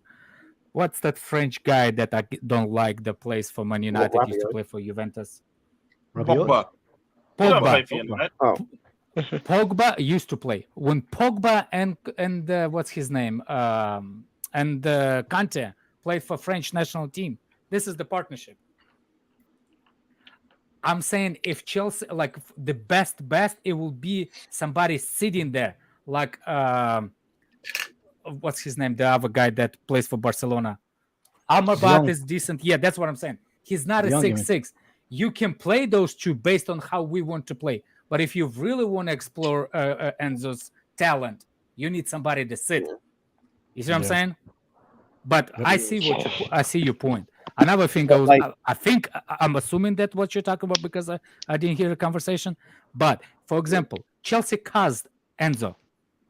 Chelsea literally caused Enzo situation because Chelsea got on Enzo Caicedo's. Chelsea caused Caicedo's situation because Chelsea set the price for the midfielder that 400. It's a January transfer window. It's the right when the World Cup finished. We went for the hype. Next, Rice had to adjust the price based on that because Rice was for 80, then Rice was bumped up. All of a sudden, Caicedo was available for 80. Rice went for 105. All of a sudden, Bellingham went for that money. All of a sudden, Brighton's like, we don't want to be left alone. We want 100 now. Yeah, I also think, as I said, Alex, it comes down to other factors. Like I said, I think it's also the players that are the options, and as Daniel alluded to, the options that are out there are limited in terms of that level. And like, and Brighton know that. They're not stupid. This is a smart club when it comes to selling and it comes to dealing with transfers. Like they know that. They know there's no. They know we have the money as well. They know we have the money. Exactly. Like they know that we can pay that type of money that we've made. Yeah, like this is the thing, and this is where I say, just at this point, I'm kind of getting bored of this and kind of a little bit sick of this. Where it's like, I understand you want to work out the right payment option, but this is a player of need. that we need desperately. At the end of the day, if it comes to you just have to pay it, please stop fucking around and just pay it. We did that with Enzo and it worked out well. Like, find a way. Did we? We waited for the final day. No. When I say it worked out well, was in we got him and it worked out. I mean, we got him and him joining the club. You know what I think, though? I think the club always wanted Enzo and Caicedo. They just decided which one to do in January. It was said in the January transfer, we just didn't have enough time to do the both because we are going to. We are going for the same. That's one thing I appreciate. That's one thing I appreciate about these owners, man. They don't go like they didn't go for the alternative with the midfield, like that last owners did. Let me ask. That's the one thing I give them credit for. It was 6 weeks on negotiation. Let me ask you some questions about the whole situation.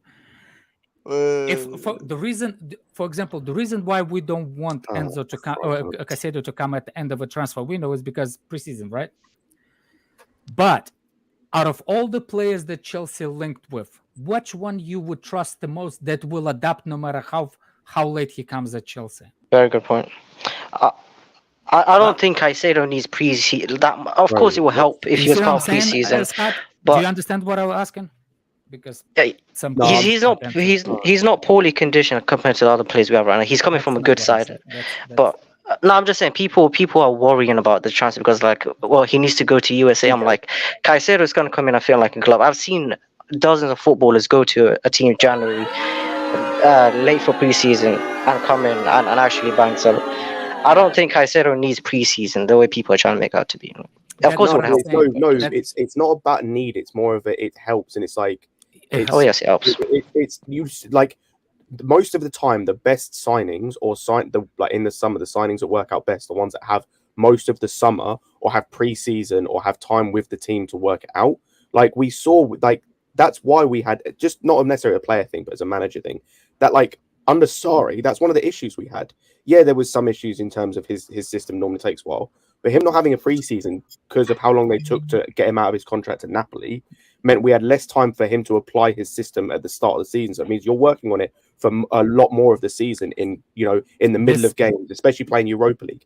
You get him in early. Like, for example, sorry, Alex, for me, I guarantee McAllister hits straight away because he's had the whole summer to spend with Liverpool, to train with them, to train in that system, to understand Klopp, understand the players he's with. I guarantee he hits straight away because he has that time. And this is the thing.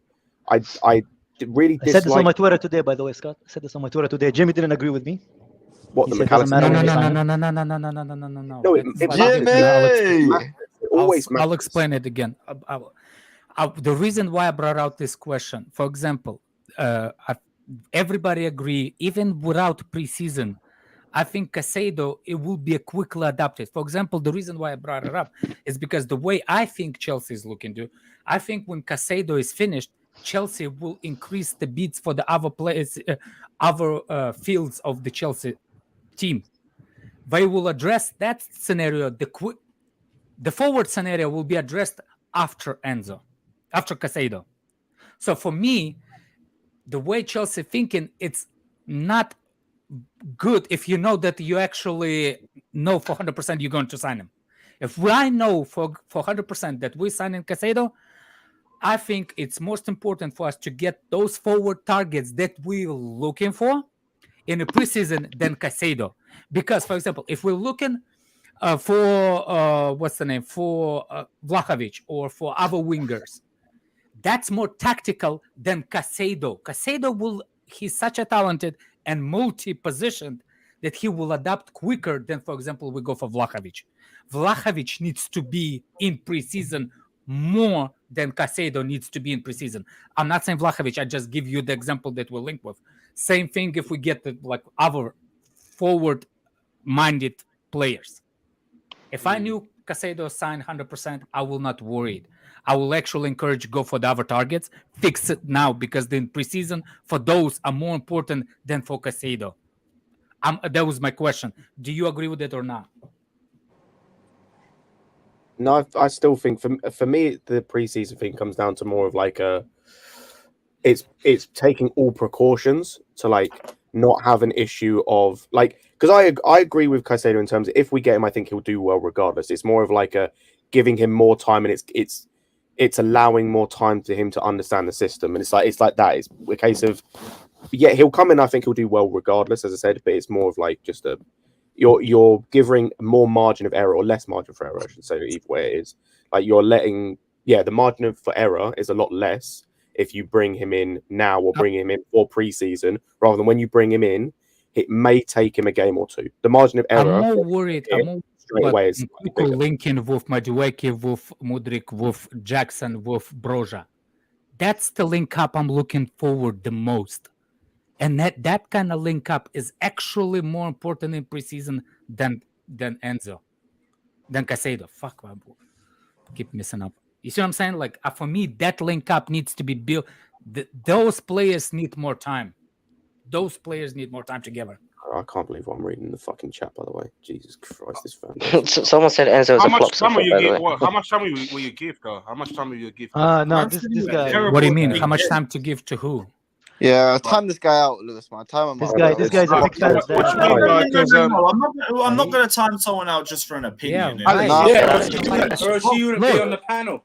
Why would you exactly, Andrew? Shut up, damn, you stole my thunder, Andrew. Shut up. Why would you have you on the over here?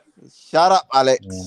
It's opinion. That's not an opinion, bro. That's just. That's what we're thinking of you every time we hear from you. That's not opinion. That's far, the man. part. That's too far. That's too far. Not too far. That's what you're saying. That's too far, man. Can I just Too say far. that guy? Hold on, Andrew. Hold on. Let me shut this guy up for go. Too far is when you bend over, spread your legs, and you say, Whoa! Jesus Christ! I just want to say that guy he rates Alex, man. That guy who brought the Enzo. That guy brought the Enzo comment has contributed more than you have, Ziyech, for the Shut up, Andrew. We're on the same team here. We're on the same team. Your whole dialogue is Habibi, and then you did, bro. Which team is that? Which team is that, bro? We're going to do this. We're all in the Poch group. You're in that group at Cobham that's being sold. That's on this panel, right? Look, this is what we are. Okay, we're in the Poch. He's on the chopping block. Is that what you're trying to say? Squad. You're a side bitch, so you're in there. Okay. Whoa. Like Ziyech. I don't think the B word was necessary, but fuck I want to ask Ziyech's cool though. Ziyech's cool. Yeah, fuck all of you, man. Ziyech, you're cool. You're cool. That's my bro outside of Lewis, listen. One more of What those stupid happened tweets, and I'm coming for you, when bro. Ziyech reached One more the of ball? those stupid tweets. I thought you'd be happy seeing What Ziyech. happened? Yeah, I when mean, he Ziyech- can go there, win some trophies, I'll dunk on all of your heads. But Oh, so it's not a silly tweet Ziyech, then? let me Oh, ask you you a know what? question. Yeah, I'll take it back. You know what? Yeah. You can't Ziyech, even what reach my happened- head, bro. let me ask you a 5'3", question, bro. How Ziyech. would you reach my head, man? Ziyech, let me ask you a question. What happened when Ziyech ends up? Fuck. Ziyech. We should have never signed Enzo. What happened when Ziyech reached the ball? That's Just mad. clueless opinions.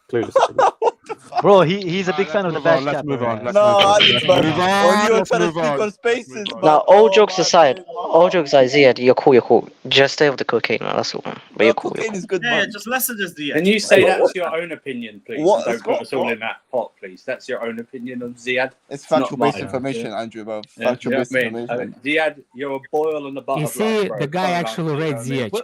Where is Jimmy, bro? Where is Jimmy? He's a Jimmy? weirdo. He does. Baller, man. He actually does as well. He's a baller, man. Daniel, You gotta start on you're Stanford. gonna ask me a question on the space, and Darren wasn't there, and space fell out. You said you wanted to ask me a question. Fuck, I don't even remember, to be honest. Someone with the girl? Girl. What's this guy's mic? Daniel, yeah, your mic's vibrating, bro. Why? How do you know it's vibrating? You feel the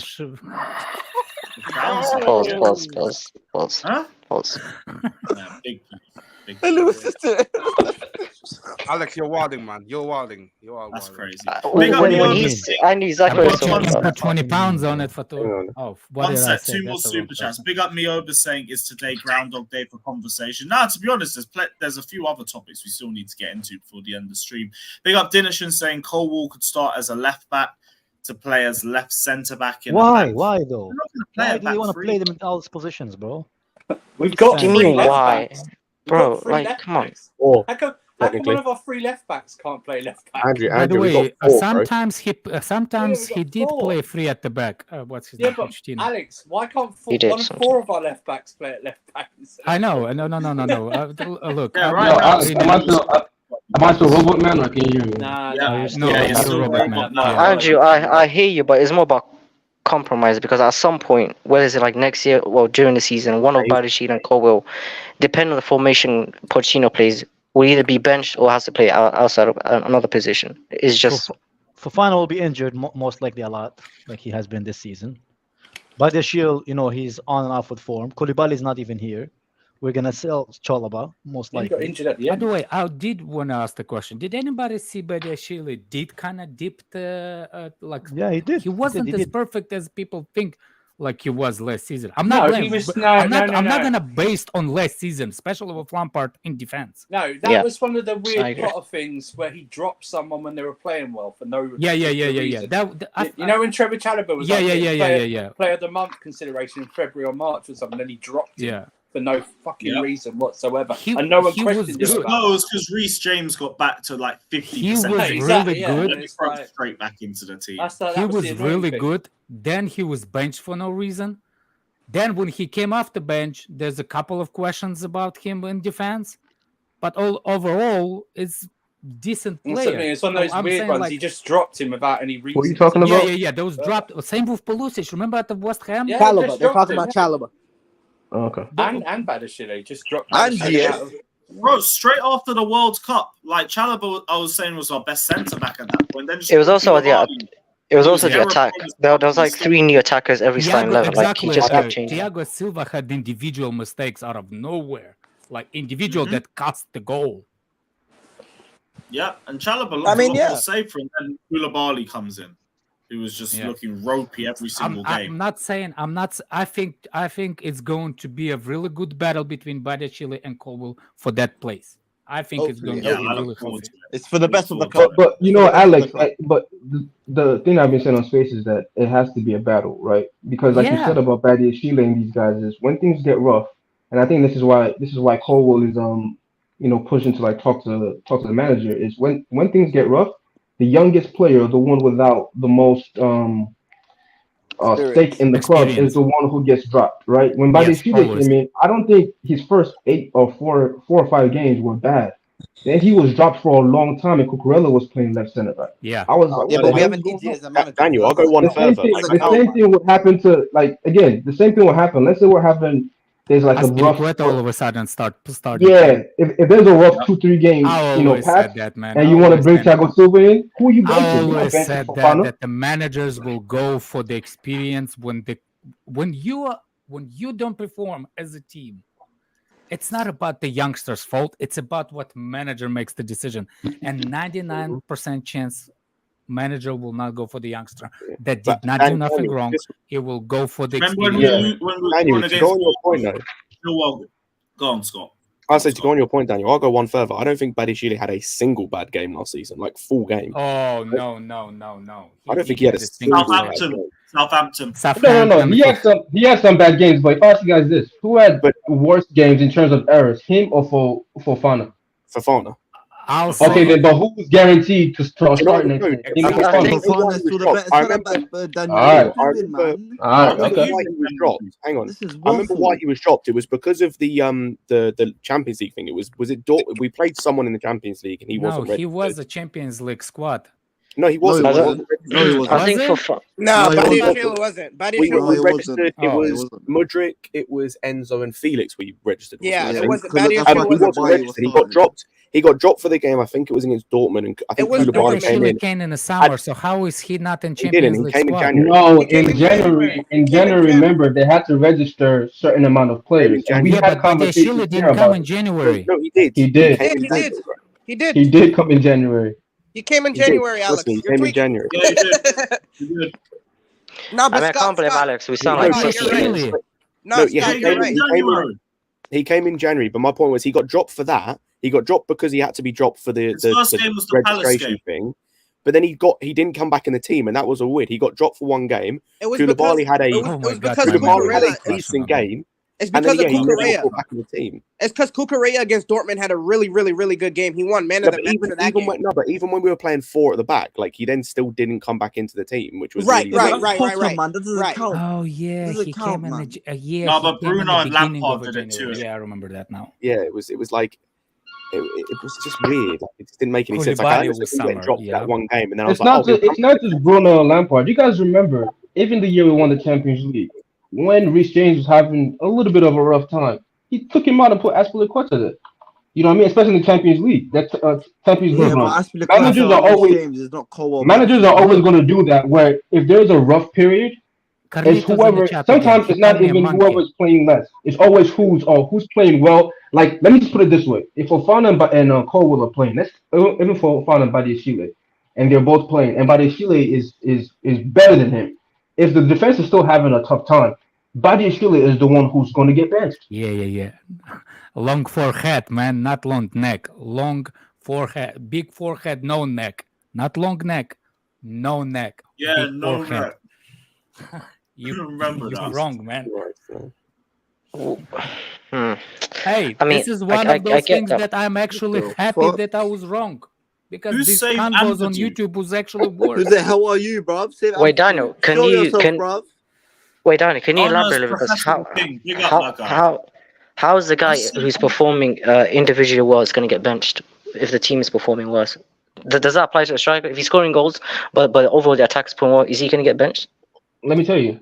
Well, when we had a difficult period, and every manager really does this, when they don't see you as the same status as the other player, right? They're always going to bring that other player in over you, right? So if you have to bring in an experienced center back, Thiago Silva has to play now. I'm having a tough time. I want that leadership in there, right? Right. Fofana costs 80 million. He has to play. He has to start. He's not going to be benched, during that time. At least I haven't seen Yeah, it but in he's a the best in a club player, like Daniel, ours. so it doesn't matter. If he's having the worst time, how does that make sense to you?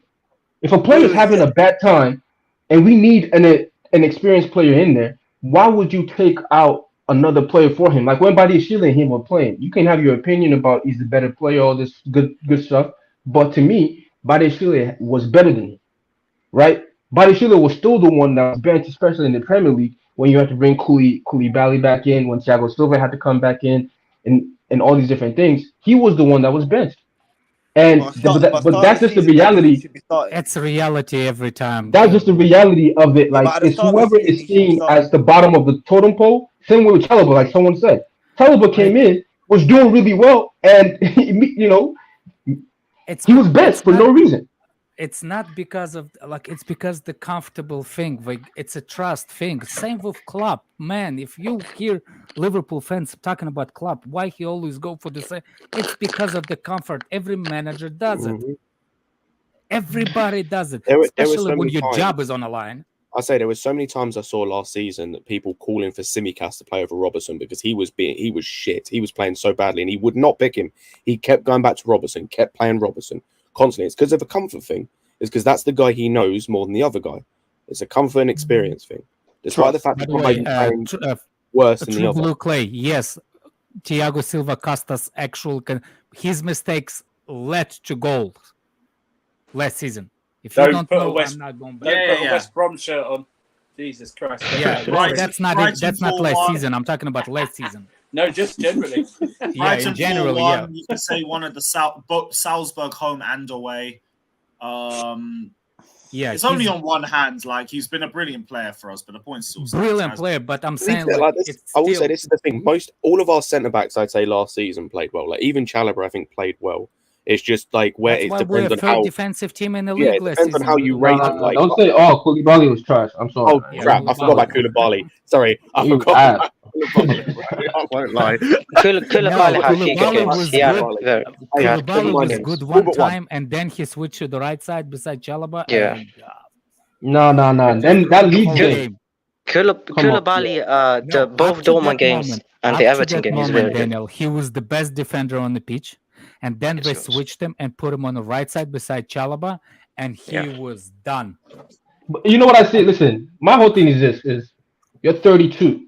You're not like a 17-year-old. Or you can only play on the left, or you're only comfortable as a center back. You should be the one who are able to move you around to help the other center backs. But yet you were asked. You got done by the same move by a random American guy. He made the same move against you 3 times in a row, and you fell for it. That's when I was done. I was like, this guy, he's not it. So Every center back was good last year except for him, bro. He was trash. I'm sorry. Yeah, Random unfortunate it is.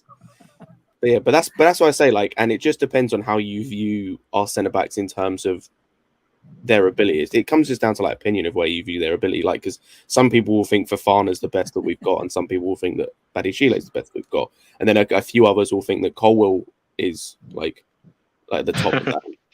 Like it depends. Yeah. People talk about centre backs as if we actually play like one centre back in the game. It's two. Like, relax.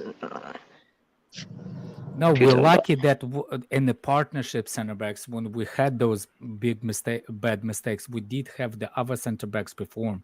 The problem, we never had consistency between two center backs. You see what I'm saying? Like, is if one does mistakes, the other one pulls his weights. That's why we still, like, up to a point, we dropped that by the end of the season. But I think up to April, I think we've heard most defensive team in the league. Like, we did not concede that many goals. You know what I'm saying? But still, there's something to defense that we did still have. We did still have some kind of defensive structure. So I'm not upset about going and we only will build up from that point. But yeah, my only disagreement is with that is, yeah, we were 30 best, but we weren't that good. Like that defense isn't a Chelsea defense, right? We're the team that concedes 24, that concedes 25, 27, right? The reason why we even challenged, remember when Jose first came, we had no striker. We had Dembele up top and Torres. The reason why we even challenged and finished third, like 2 points off top, was because our defense was like 10 times better than anybody else's. So for me, it's like these guys are good, they're okay, but they conceded 40-something goals. Like that's not good. Daniel, on the same subject, league last season was not strong in the first place, because there's a moment in March. If Chelsea would start winning all the games, we had possibility of finish third in March. You see what I'm saying? The league was not all that, like people saying, like, Arsenal. No, the league has been. You know what's crazy? The league has been like that for a long time, and people just have this idea that every single year the league gets harder. We see Liverpool go on that run, like last year, right? Then they go on a crazy 14, 15 game run from 5th place and finish second. Not last year, the year prior to that, right? It's like and City, the year prior when I think Liverpool actually won it, or in 20 when Liverpool actually won it, they were out of the top 4 for a long time. They went on a crazy run and made the top 4. You know what I mean? Like, every year you see it where some teams drop off. Like this year, if Harry Kane leaves, Spurs are not finishing in the top 10, like top 7, maybe 9th, 8th. But so that's gonna happen where they fall off and then we rise and blah blah blah. But yeah, over the last few years, from what I've been seeing in terms of like City, what I know as Chelsea is our defense is always the best. We've never had like the best attack, if you will. But if we had 24, 25 goals, we easily.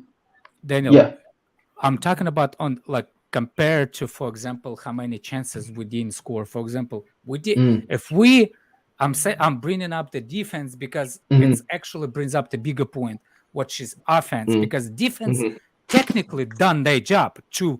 I think a defense, if we are third at a certain point in April, that means the defense could have kept us in the teams in the top 4.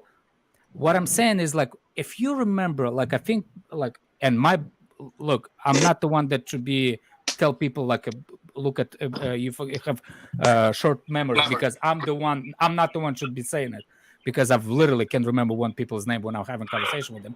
But if you remember from end of September transfer window, when we brought that fraud from Portugal, the matter of times that we took advantage from the beginning of the game and score 1 or 2 goals, like literally, we had such a clear chances go up front that it was literally a crossbar challenge. Not even cross. That guy, everybody molested those goals like nobody else. And if we had those chances finished, I'm not saying that like Chelsea could be fighting for top 4 last season, but we didn't. So that's what the reason why I bring in defense is because defense, it's not that far from finishing product compared what offense is. And that's why I'm saying that offense needs more preseason than that position of the field. I Because feel that. So I are you hope- saying? I hope Poch can do that in the preseason, and I rate him as a manager to do it. Okay, let me just put it this way. I think 60 never goals, believe that we're 60 gonna get goals top can get 4 you top. once Tuchel was fired. Good for you. Good for you. Man. Like I think Redneck, right? I think 60 goals or 65 goals is enough to get you top 4 if you score 65 goals, right? But like the development of so if our front line develops this year and gets 65 goals, that's not close to City's 100, but I think that's enough to get you there. But the defense has to get better where they can only concede, 30 goals or 27. That's when we can say that's where we come together and it's like, okay, our defense is ready to compete for a league title. Our offense needs maybe a striker or like someone else to take it to the next level. You know what I'm saying? Like, our defense right now is only good if our forwards can score a lot of goals. Like if they concede 40 next year, our forwards need to score 70 or 80 for us to make top Exactly. 4. You know what I'm Green saying? elbows count. So they need to be a little bit better. Where it's like they concede 30 goals, 27. Then we only need 65. We only need in Kunku and Sterling to put up 17, 15 here and there, and this guy get us 5, and this guy get us 6. Come on, we made top 4 the last couple of years. With our highest goal scorer being Georgie and the other one being Mount. You know what I'm saying? But when you look at the whole season, under Tuchel, we scored 73 goals. The previous year, we scored 68. You know what I'm saying? So overall, we scored over 60 goals, even though our main goal scorers were really, really low. That's where we need to get to, and then we elevate from there where we have somebody who can get 25 by themselves, 30 by themselves. That's where we can win. Exactly. The reason why I wanted Alba to bring that thing, because even when that's half a season when Tuchel came in and we won the Champions League, even in the Premier League, we didn't play well in the Premier League, but we did not concede in the Premier League with Rudiger and Sin. That's why I'm saying that's why I think that we won the Champions League more than on defense than on offense, because to put the parallel between it, I have a consistency with defense in Champions League and in the Premier League. The other side, that forward position, it's not, and it did not. Even from that point, we did not become better offensively, no matter how. All the way from before the win in the Champions League, we did not have a better defense since that point. You see what I'm saying? Our defense is always had slightly better position than offense, and I hope we address the offense this. But of course, Caicedo needs to be the first one. No, but I think midfield balance plays a huge part in that. Not so much so like, oh, the DM is gonna make you score more goals, but when you really think about it, the stability that we had, and I use Chelsea as my metric. I don't use other clubs, right? Because every club's ethos is different, right? And our ethos has always been, you have the best midfield in the league, you have the best defense in the league. You can have as many strikers that you want to argue about, oh, is Van Persie having a better season than Drogba? We don't give a shit, right? Or is this guy better than this? We don't care. Like, our midfield was always the best, right? And when you look at City and Liverpool, apart from this year when Haaland came in, he outscored everybody because he's crazy. Liverpool's forward line always outscored City's, always, right? With Salah getting 30, Mane getting 20, you know what I mean? And all these guys getting a lot of goals. The reason why they were dominant, or not dominant, they always lost those close battles, I feel like, to City, is because their midfield has always been the best. And for the first time in a long time, I don't look at City's midfield as the best, right? They're losing, or have lost a lot of key guys. So if we have the best midfield, I think that goes a long way, even without a striker who can score 25 yet. That will go a long way to reestablishing the way that we play and our structure, or like strength, and us even scoring a lot more goals. Daniel, if even a midfield, even with Jorginho as bad as he was and Kovacic was not as much as available, if you remember after the winning Champions League, even with them Lukaku coming in, we are number 1 until December, and we did not concede the goals either. You see what I'm saying? There's a moment that we did not consider. We couldn't score to save a freaking life. We were on course to break our own record. The reason why we stopped is because Kovacic checked out. He was on vacation. Jorginho was like, you can't leave Jorginho without somebody holding his hand in the midfield. It's checked out. That's what happened last season. What I'm saying is like with Felix and Order and Caicedo, that's 100% improvement on the midfield, and that midfield helps defense. So No, if you know a what it does? defense is- It gives like a it confidence gives a of balance. because guess what? Like last year when we get, I remember this twice when Mudryk got his chance in front of goal. It was like the first minute or the first 3 minutes, and he missed it. We were like, fucking hell, he missed that. Like we're finished. When if Felix misses a chance in the first minute, we're finished. If Havertz misses in the first minute, we're finished. Because we know like we have a soft underbelly, so eventually those guys are going to score. They might not score 2 or 3, but they're going to get 1, and that's all they need, right? So for us, it's like having that defense where you have faith in your defense. Like you guys are not going to score, so all we have to do is just take our time, and eventually we're going to get 1, right? But like that's I know that type of football, at least right now, is something that people don't like. They want to see 4 or 5 goals, 3, 4. You know what I mean? Like they want to see that type of thing. But for me, that's like the ethos of Chelsea that I know, where it's like it's going to take you 50 chances to score. Yeah, but exactly. we're confident that we're going to get 1.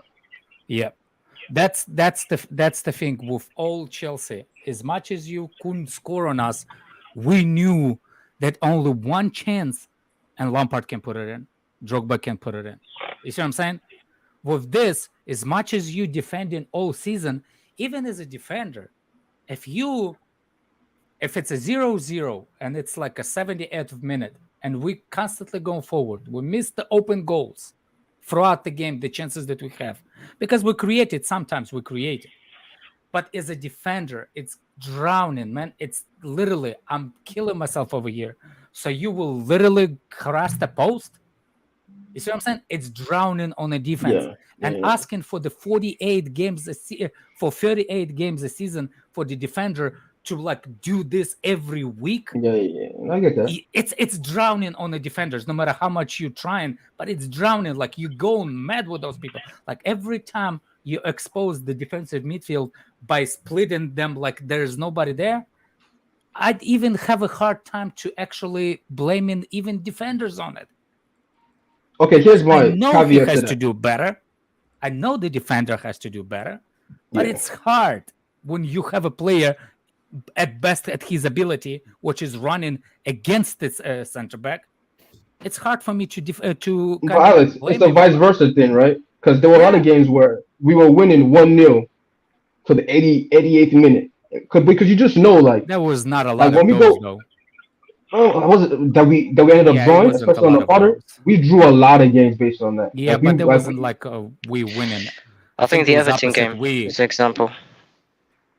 But I see what you're saying. Yeah, It's what I'm saying, drama. even if it's a draw, it's like to know that 1 goal is not enough. That we're so fragile that all they need to do is score 1, and then like we're back in the shits. You know what I mean? Like that also takes away the confidence of the players who are playing forward. So if an Nkunku, some games are going to be difficult, right? It's just going to be a hard game. You just need somebody to do something special. If he does something special and he gets a goal, he should be able to be confident that I'm leaving here with 3 points. My center backs are solid.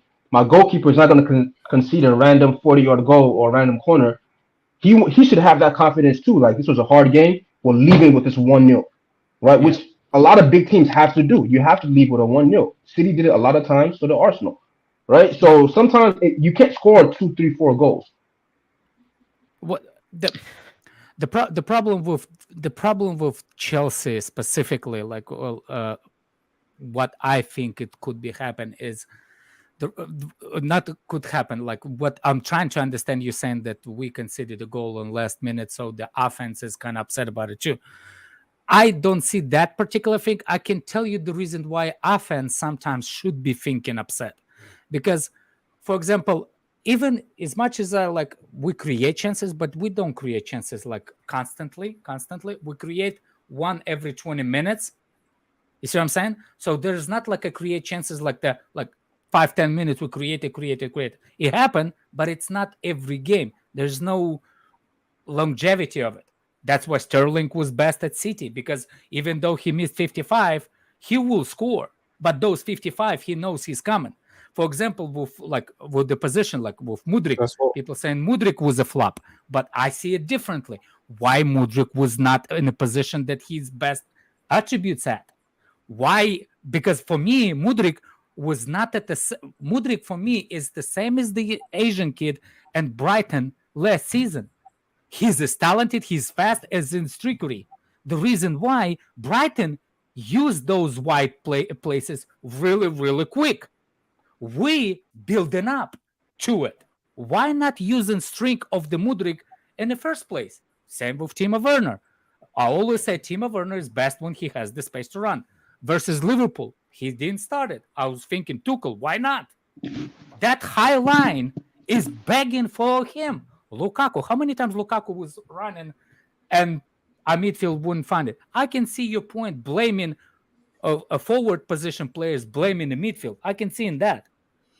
But not the 99-minute, like 89-minute concession goal, because that's not on defense. Sometimes, I mean, of course it's on defense, especially if it's a Koulibaly does the stupid thing, but you see what I'm saying? No. It's not. I'm not even saying like a specific. To me, it's a team balance thing, like as a whole, right? Because the whole team knows it. If we get, if this team gets like last minute or corners or blah blah blah, it's like wonky for us, right? It's shaky, right? Where we can, I do agree with you. Our chance creation has been poor, right? But it's a philosophy thing. A lot of us always wanted us to play very fast. Even some people when we had Werner. It was like, just play the ball over the top. We're getting in behind. Play it over the top. But our team is more, we like to, we're trying to be like City, right? We want to take our time and break you down and 1-2s and combination play and blah, blah, blah. So I think with Poch, because Poch loves that fast, quick type of play, it's going to help players. But also having, a solidified underbelly where it's like, we can't go into a firefight, right? Hold on. Can you imagine? I understand what I'm saying, and that's why I'm eager to see what's going to be done on the wings, because I think Poch, the way I remember Poch do it, he used the wing fast. He does not like to carry the ball high up. You see what I'm saying? So my eager is to see how he's going to use Mudryk, how is he going to use Madueke, how is he going to use those players. Can you imagine if Jorginho was in the team? Because if you have those things, I don't think anybody can return that quick to defend if we're losing possession. So you have to set up the midfield right way. You see what I'm saying? The quicker you get the ball on the offensive zone, if they don't get control of it, that ball goes right back against the midfield, who's on the back heels. So you need the players then ready for that kind of situation. I agree, Redneck. But you know what it is? Another point. Sorry, go ahead. Oh no, I was just saying Jimmy's got background noise, so if you want to say anything, just unmute yourself, bro. But go on, Daniel. Yeah, what I was saying is a big part, and I think we all wanted this, was to have somebody who can pass and hit anybody wherever they are on the pitch. Right? The problem with our old center mids was they all have to carry the ball. And the only one who could actually pass preferred to pass it short. Right? So, for Kovacic to progress the ball, he has to dribble to the edge of the box. Now, if he loses it, there's only one player back, which is Enzo, and he has to defend. The difference is if it's a Caicedo and Enzo playing, right? Caicedo, both these guys don't need to bomb forward to carry the ball. They can still maintain their shape and move it very, very, very quickly. That's what Enzo is probably one of the most important signings that we've had because he's a pass master. And having a Caicedo who wins the ball at an ungodly rate is something else that we also need. But having those two where they don't need to carry the ball out of position. So if they lose it, they're still in position to kind of cover, to take care of the ball and blah blah blah. But if they had to carry it for every move, if Caicedo had to dribble forward for every move, if he loses it, he's finished.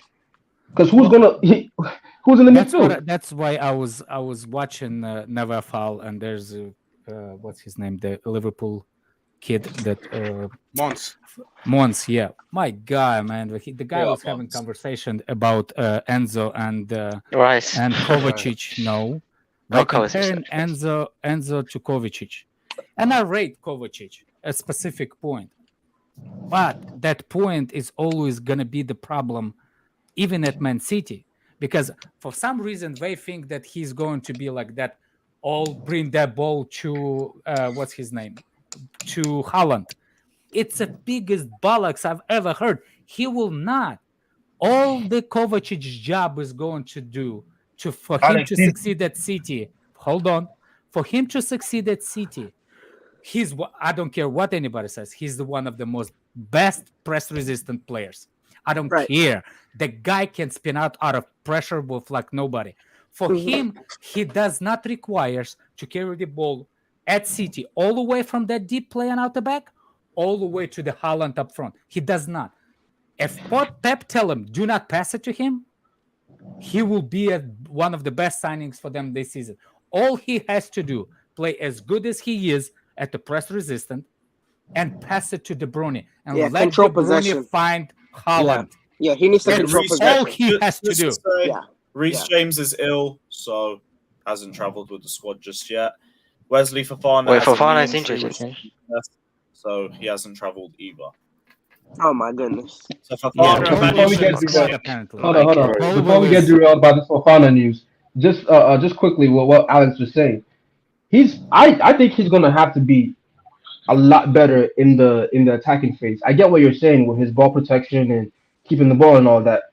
But there's a reason why when you watch Pep, he's gone with playing a center back and a DM in his midfield, right, with the threat at the back. He has the protection there. That's why he allowed Gundogan to push up so far up and KDB to push up so far and actually just kind of express themselves and score goals and blah, blah, blah. So when he has those two guys in there, right, and the role that you're even saying, that is a role that Grealish plays most of the time. You know, they give him the ball, keep the ball, don't lose it. You know what I mean? So we can reset, and then he passes it on, right? I don't know. We'll see how Kovacic fits into that model, but I feel like he has to improve his attacking play. Daniel, hold on real quick. Okay, because they'll play Foden there. I promise you. No. What I'm trying. No, they will not. They will. They will, but not as much as you think. What I'm trying to say with Kovacic doesn't. When we reach the final third, even with Kovacic mini passes are actually decent. Like the pass and go, actually decent. What I'm saying is, there's things that the reason why I think that's my personal opinion. The reason why they signed Kovacic, it's not directly to replace Gundogan. It's not, because he's nowhere near Gundogan. My point is, De Bruyne is getting old. All those runs in the midfield that you remember De Bruyne does, you have to see them less, because he's at the age that they need the kind of protect him. So, for example, if you limit those runs and let Kovacic do those runs, because Kovacic is actually decent at it, and short passes, minimize those long passes to short passes to De Bruyne, and you already have a significant increase in productivity and no decrease, because he still has a good ability on the counter press. That's just my opinion. Are we going to talk about the Fofana? Yeah, Colwill apparently on the plane. Yeah, Colwill's on the plane. Fofana's out. Fantastic, finally. What about Badiashile? He's not. No, he's not traveling. He's I would say I don't know about the young length to stand, man. I don't know about the young centre backs, but in terms of first team centre backs, it looks as though we've only got 3 traveling at the moment. No. But guys, they want us to sell Chalobah so Bashir Humphries can play games.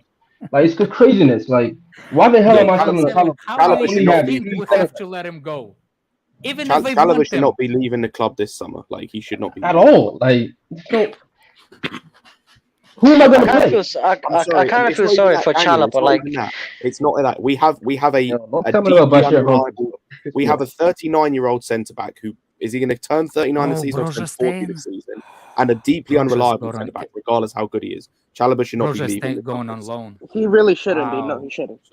By the way, I had a look. I had a look. By the way, if this is a fairly, depending on the seriousness of this injury, this will be the 7th knee injury that Fofana has had in his career. Yeah, it's bad, bro. It's bad. It's really bad. It's really bad. It's really bad. Like, it's this. It's one of those. It's one of those. Like, every time he goes up. it's one of those that like every time he goes up for a jump, you don't know if he's gonna come down right. Like it's so like it's getting scary. What do you mean? It's called gravity. We're all coming down. They're very No, I know, but degrees like, but like you. He's talking about landing. But Alex knows. messing But with Alex you. knows. Alex knows because like the more injuries you have, your knees This just would be don't heal the incredible. same. Your Yeah. knees just don't heal the same. It's various degrees of like severity, but even so, like obviously it depends on the actual type of knee injury and what knee. But having 7 different knee injuries is just. But when you're what 21, 20? Yeah. You know what's funny, Scott? We have 2, and all of them are young, kind of. They're dealing with injuries, but we have 2 21-year-olds who are injured right now. 22 center backs, and then we have a 22, and then we have a 40 a 40-year-old who we know he can't play that many games, right? And to be honest, Chalobah is probably the most fit out of all our center backs in terms of being available and all these things. Yeah. Like I love Colwill, but he got injured too. Silver. So like, what the hell would I send him? I can't lie. The more I think about it, of it, like depending on how it works, the more I think about it, the more depending on how serious the Fofana injury may be, I genuinely see a chance that we play either 3 at the back next season to fit Colwill and Badiashile in, or you just play it both of them. Like, because I'm sorry, but this is. Yeah, I don't see him holding up for the entire season. Like First of all, I don't know what kind of knee injury he has. Knees. First of all, how old is Fofana? Please tell me. 22. 20. He's not. He's Okay, young. that's he's still growing, by the way. Right. So yeah. No, that's fair. But even so, like it's one of those things. I mean, it's definitely something needs to be looked at it. But it's a different. Like I don't know what was. I know there was ACL, but after the ACL, I don't know what other injury. They said knee injuries, but it doesn't say ACL the next time. No, he didn't have an ACL. He just broke his leg. It was the fibula fracture right there. That was his longest one. He didn't tear his ACL. He broke his leg. That preseason. No, he definitely had an ACL because it was in the game in that Champions League game. Bro, he Yeah, broke his leg. it's the one. It's the one He that did his ACL and came back. His leg. No, it's the one. It's the one you can see on the screen, or that was from October. That was in a Champions League game. I can't remember what game it was that we were playing. But it was in a Champions. I don't think that wasn't that like an MCL though, not an ACL. He didn't tear it. It was like an MCL tweak or something. He sprained it. That's not even nowhere near a tear. Okay, so so all that conversation went to shit because No. But the problem with that is even though the problem is the injury, but it doesn't say that it's a critical injury. You know what it is? It's not even about it being critical. It's that when you hurt something, you compromise elsewhere, right? Yeah. Like you have to, especially for him, who he wants to come back, he's gonna have to compromise elsewhere, and hopefully he doesn't damage other stuff. I'm not a doctor, so I can't give you like, oh, well, he's gonna damage the left fibula. This I don't know, but I feel like when you compromising with the other leg, then you get more injuries and all that shit. So I don't know. Hopefully, they might have to just put him on ice and just give him a lot of time to get that stronger. Because remember, John Stones used to have that. He used to have injuries, a lot of injuries till recently, but it took him 5 years. That's the reason why I ask if it's how old is he, because the growth. Alex, the main injury he had was not. It was an injury caused by somebody making a fucking horrible tackle. He had his leg. Yeah, it was a tackle. You know what I mean? Yeah, he wasn't like running around and tore ACL. His major injury was a leg break. It was preseason. It was That's why I was saying with what's his name. And plus, with this whole, all of this is precaution. Like when I hear that, oh, they holding back such and such. Like, why would you even get nervous? It's preseason. If you have a little niggle, they're holding you back. Hold on, that's not a precaution. The people go on a preseason, even if if you think.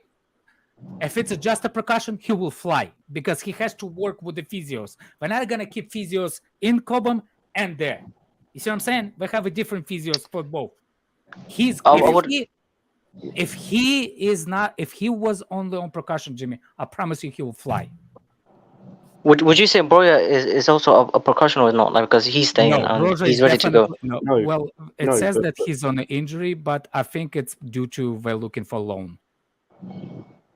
I think he's going on loan. Look, it's a precaution. I don't care. It's a what y'all precaution. tell me. I He's think not. it's precaution. That's just Who's my opinion. precaution? You gave Fofana? your I think it's precaution. He's coming Fofana or back home. Broja? He's for both of them. They both fresh back. They both injury. One off of an injury, one injury prone. If you feel a little niggle, you feel anything, they like sit your ass down. We're going. You staying. That's it. It's precaution. It's no need to rush him. That's it. That's And how Broja I see isn't it. going There's long, no- by the way, Alex. I don't think he's going. It's Russian no need to what? rush him. Hold on a second. Russian what, Jimmy? There's no need Rush to rush. If a him. player Rush feel him. anything, there's no need to rush. He has no reason to rush to go to Oh, I America. thought you said rush. No, He can rush to fly go at any him where? time. Rush to No, go, if like he's- what? What is Hold on, if he's feeling something before they left, and they said, stay here, we're gonna look at it. They look at it and there's nothing there. He can get on a plane and fly over. That's nothing. Yeah. Jimmy, 100%. the one thing I'm going to say to that is that the way they word it is a bit different to the players, because they're saying Fofana has not travelled due to a knee injury, which is being assessed. Broja And will Broja remain was a precautionary. problem as he continues his recovery from injury. So Broja is just continuing to recover. No, Fofana's that's what I'm got a saying. He knee. said Fofana got an injury and needs to be assessed. So that means if they assess it and there's nothing, they're gonna ship his ass over to America. Yeah, What If I'm- you just got a knee no, injury, they're not that's gonna put you on a plane and travel. Why would they do that? Look, no, Yeah, that's not that's what I'm kind saying. of why I'm it's saying like- is like you said, it's precautionary. I think that okay, if it's a precautionary, we can do the scan over there. What I'm saying is like you But think why that we're would you? gonna That's rush my them. point. It's precautionary. You're not gonna How travel if can you get didn't my assess point it. if I don't finish? I haven't finished my point, Jimmy. But you just answered it. You just said if it's No, I precautionary, didn't. why wouldn't I they do the swear I scan over didn't. there? No, You just I was trying you to figure answered it the out. question. Okay. You literally answered your own question. It's precautionary. Why would you I was travel? I was trying to understand what you mean by rushing in. If you think that we're gonna rush him, put it into the games, that's what you mean? No, they said he got a knee injury, right? So more than likely he had to get the knee injury within the last whatever the training that Yeah. they're doing. They said they have to assess it. That mean they haven't got the results back of whatever they're looking for. So if they're not gonna send him to America, if they don't have back the assessment that they're looking for. Plus, they're not going to have a guy with a potential knee injury on an airplane. On an airplane, there's no need to travel. Now, I think Redneck's point is maybe they feel it serious enough to even That's what I'm hold them saying. back and have that step. No, I'm not. Is another perspective. We don't know this is what, what because happens. we'll find out. We'll find out good over the next medical- week if he goes, right? A good medical team takes the precaution. Once something is broken, you can't fix it. So you wait to make sure it's not broken. A good medical team would do Lewis, what you got the whole Chelsea's group doing photo of now. them. Yeah, Good. you would. It's literally. It's not And, even like it's Jimmy, not even like it's a Jimmy. big game, a serious game. Maybe if it was a real game, maybe you would say, you know what, send them, and then we'll look at it over there. There's no game. This game doesn't affect anything. We're not Jimmy, even gonna send them. Jimmy, I was actually saying you said that it was a precautionary. That's why That's he's still not traveling. precautionary. Yes, I'm saying that it's more than just precautionary for him to not even travel, because even if precautionary, it's not hard to explain. Alex, but I disagree. It could be. They don't have to send them. Let me finish. I'm saying that it's more than precautionary. That's why he stays. Yeah, that's your opinion. In my opinion, it's not. I think it's precautionary. That's Because what I'm if it was saying. just something slightly and everything, Can we it could move be on, done please? with him. But we can. Yeah, we'll find out over the next week. Yeah. Yeah, I know. We have backup for that right hand. So we have Chalobah and Chelsea anyway, so it's not really big. Nah, we're trying to sell Chalobah. Don't forget that. Huh? Yeah, I wanted the want the full group. I want the squad. group photo up. I want 29 body. Everyone's a body expert now because I want everyone. Levi Colwill's smiling, so I guess that means everything's fine. Okay, guys. Exactly. He's in the middle, which means that Chelsea are trying to make him feel important and vital, which I think really works out well. They forced him to smile. Smile, you bastard. Smile. I'm excited. They've surrounded him Smartson is with coming. future players as well to try and signify he's part of the future. You see Madueke, Nicholas just looking Jackson. Yeah, Nkunku Andrew, Nkunku isn't smiling enough. I don't think he's camera got a happy. gun pointing at him. Yeah, they made him wear the Chelsea tracksuit as well. They made him wear Chelsea training gear as well. By the way, And that he's tracksuit is wearing sick, like man. smile, bitch. It shows he's That comfortable. The gun in tracksuit his is back. sick, man. Gusto is smiling. He's not happy. The only worrying part is that he's crouched over a little bit, which means he might be a little bit tense. But we will have to judge. Do you think that somebody posted Klopp's poster in front of him? That's why he's smiling. That's because Liverpool's in his DMs. Jurgen Klopp sending him nudes and everything. All I want from Mudryk to change his haircut. That's all I want from Mudryk. No, I like it, man. Change his haircut. Are you mad? He's looking good. Listen, man. Whoever's not smiling, get rid, man. Get him out. Whoever's not smiling, get rich. I'm looking at you, Gusto, you're not smiling, man. Malagusto is smiling, man. Malagusto not smiling. What's going on? Why aren't you smiling? Wallahi, Daniel, you're hating, man. You're hating. Where's the goal? American? He said I'm hating. I'm trolling. Talking about hating. Where's the American goalkeeper? I don't think Slanina's travelled. No. I think he's going out. I'm pretty sure we've taken Kepa, some young 18-year-olds, and then Yeah, Pies did a squad list. Wait, the guy in the middle, he looks like Onana in the back. The goalkeeper. Yeah, by the way, Jackson. that Portuguese kid. Oh, that's looks like Jackson. him I in didn't the realize. actual Chelsea squad. I don't think Chelsea looking to loan him. Yeah, who's that tall ass player in the back though? Who's that, man? That's a Who's goalkeeper, the that? youngster, 18. Yeah, years one of old. the guy at the very back, I think, is one of the goalkeepers. You see how they put him at the far back as well, just to signify the goalkeeper beside him. Damn. And I bet he's also, kneeling on the Thiago seat, man. He's Silva- kneeling on the seat. Deeper Thiago Silva. Oh, seen Flanino Liverpool will join in on the US. calendar. Oh, okay, he probably on vacation in US. He just joined. Oh my God. Look at that! Look at that Chukwuemeka Steve, man. Lay off that whitening, man. Where's Yeah, he's not going on low. When you smile like that, it's because you know you're not going on loan, man. That's why. Damn it! They forgot The only thing that worries me, though, They forgot to give the only Kepa thing the that wrong worries date me of is the Lewis flight. Hall at the back. Damn it. Lewis Hall at Yeah, the back what's by up with himself. Kepa 70s porn star and haircut? They forgot to give him the wrong date of the flight. Shit. But someone said, "Where's Reece James?" I don't see Reece James here. He was James ill. is injured. He's not travelled. Oh, okay. Oh, is that He's gonna precaution travel or is later. it serious? No, it's just that We're not trying to have him get everybody sick, man. Stay your ass in London. yeah, it's going to track. And plus, you pick up more illnesses on a plane flight anyway sometimes. So. Who's the guy on the left, the freckled guy with the telescopic ears on the right? That's one of the another youngster, goalkeepers. It's a young I think that's goalkeeper. one of the goalkeepers, yeah. So this is goalkeeper, and the guy in the back is a I think goalkeeper. That's what I'm saying. The guy in the back, that's my number one keeper right there, man. I don't know who he is, but he looks like he's 6'8". Yeah, but what you're going one to find thing out you is know- he's actually kneeling on one of the seats to make him look taller. That's all it is. Oh, he tricked me.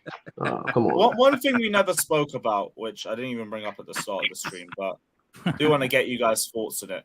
Thoughts on another window of us being linked with Harry Maguire to Chelsea? Name for fuck's value, sake, man. like we use Bayern Based on Munich, who bro. says it, who reports it. Who says that? Who's that? Charlie Wyatt. Maguire is twerking for Saudi, man. He's twerking for Saudi. He's not interested, man. We're not interested. No, that's Man, he's going to West Ham. That's Stop Aspen playing. Wett's cousin, Charlie. That's a He's going to Manchester Tottenham. United. I think he's going to Manchester United Tottenham. based. Manchester United based. Okay, hold on. So West Ham, Spurs, and Newcastle are keen, but we're considering joining the race. What are we considering? It's bullshit. They're just using our name. Yeah. So we're gonna I don't get think rid of he's leaving Chalobah United, by the way. Maguire? He's staying. Really? No, I think he leaves, but he's not coming to us. I think he's staying. I think he's just that arrogant that he is like, I'm gonna fight for my place and all that. But Nah, they stripped him of the captaincy. He did the whole it post. doesn't matter. Alex, doesn't if he matter. stays, he's not gonna play for England, bro. He has to go and play. Yeah, he has to go and play. But no matter how much he plays, Southgate still starts him. No, that's not gonna work this time. That's not gonna Okay, work. because why? You said it, or because? Oh, No, hold on a second. Is it because you? Because he literally will not play. Okay, So based he on won't what? be an idiot. No, He will not play for United. no. That doesn't change the thing that I said. I said it doesn't And matter I what he said- does at United. What I'm saying, Southgate will still pick him. He'll still pick him. I doubt it. So, I doubt so, it. so Caldwell is not as good as y'all saying then. Caldwell Caldwell can't be as good as y'all fucking saying if y'all telling me How do we Maguire get here to again, play man? Bro, 0 games.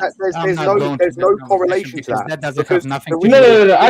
I see where his logical train is like going, but there's the logic for no. I get where his logical train is going. There's no logic. How is there no logic to that? There's no Y'all telling me correlation. Wait, hold on. Let me talk. Let me talk. Can I get my point across? Can I get my point across?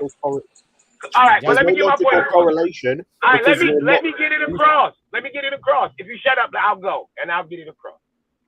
Earlier, I heard y'all talking about how good Caldwell was, to the point that I heard somebody say Caldwell's better than Fofana, which I think is fucking asinine, but okay. Caldwell's better than Fofana. Caldwell is supposed to be this, as high as y'all just said y'all great, y'all think Caldwell is. Y'all not about to tell me that Maguire is going to play 0 games in a Premier League season and then go start for England. I doubt Just it. let me know when you finish. I can tell you that for a fact because of who the fucking manager is. That's the point. Exactly. I don't care who the There's manager nothing to do with Maguire or Colwill. Bro, are you dumb? No, Jimmy. Sorry, just want to check. This is the same manager who picked Tyrone fucking Mings in his international squad, despite the fact he wasn't playing. And when he did, not tomorrow, by the way. Hang on. Shut up a second. We let you speak. Now it's my turn. When That wasn't Tyrone me talking, Mings that was either wasn't playing or was playing like shit, he still picked him.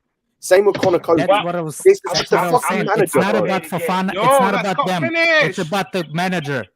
It's nothing about the actual players. It's nothing about the ability of the players or anything. Exactly. They'll still pick him. He picked Calvin Phillips, for fuck's sake, despite the fact Calvin Phillips basically never played last season. Barely played. He still picked him. There's actually media pushed for narrative for him to actually start Grealish. If it wasn't for media, Grealish will never start. Maguire don't play this year for Man U. He ain't starting for England. That's what I'm saying. It's your opinion based on what happened before. It doesn't matter if he didn't start because he didn't start it at United. But don't happen last year. Don't matter now. That was a long time ago. But that's how we actually can say something based on and evidence. That's what I'm saying going forward. If Caldwell is as good as y'all saying, I don't see him starting. I don't see it happening. That doesn't have nothing to do with Colwill. It could be a defender better than Colwill. It has nothing to do with the players, man. Jesus Christ. Okay, whatever. We had y'all know another everything. conversation Nobody saying else when the know. team loses. Y'all opinion is king opinion. We all giving opinions, but y'all opinion mean the most. No, Jimmy. Sorry, because I've watched. Our opinion is based on what happened before.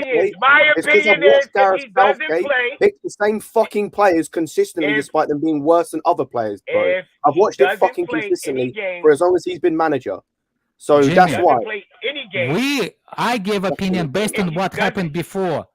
If he doesn't play any games before, he was actually playing. Now he will not play. He's been told. Why did? So he will play 0 games if he stays at United? He's not. He's their 5th choice fucking center back. Okay.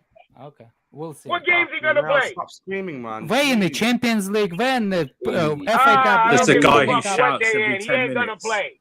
Some fucking clueless fucking nonsense right here, man. Jesus Christ.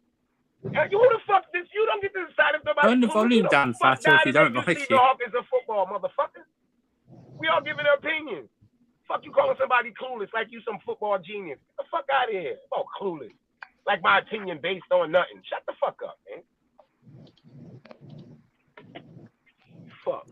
All right, now that we've all done, like, come on, like, let's.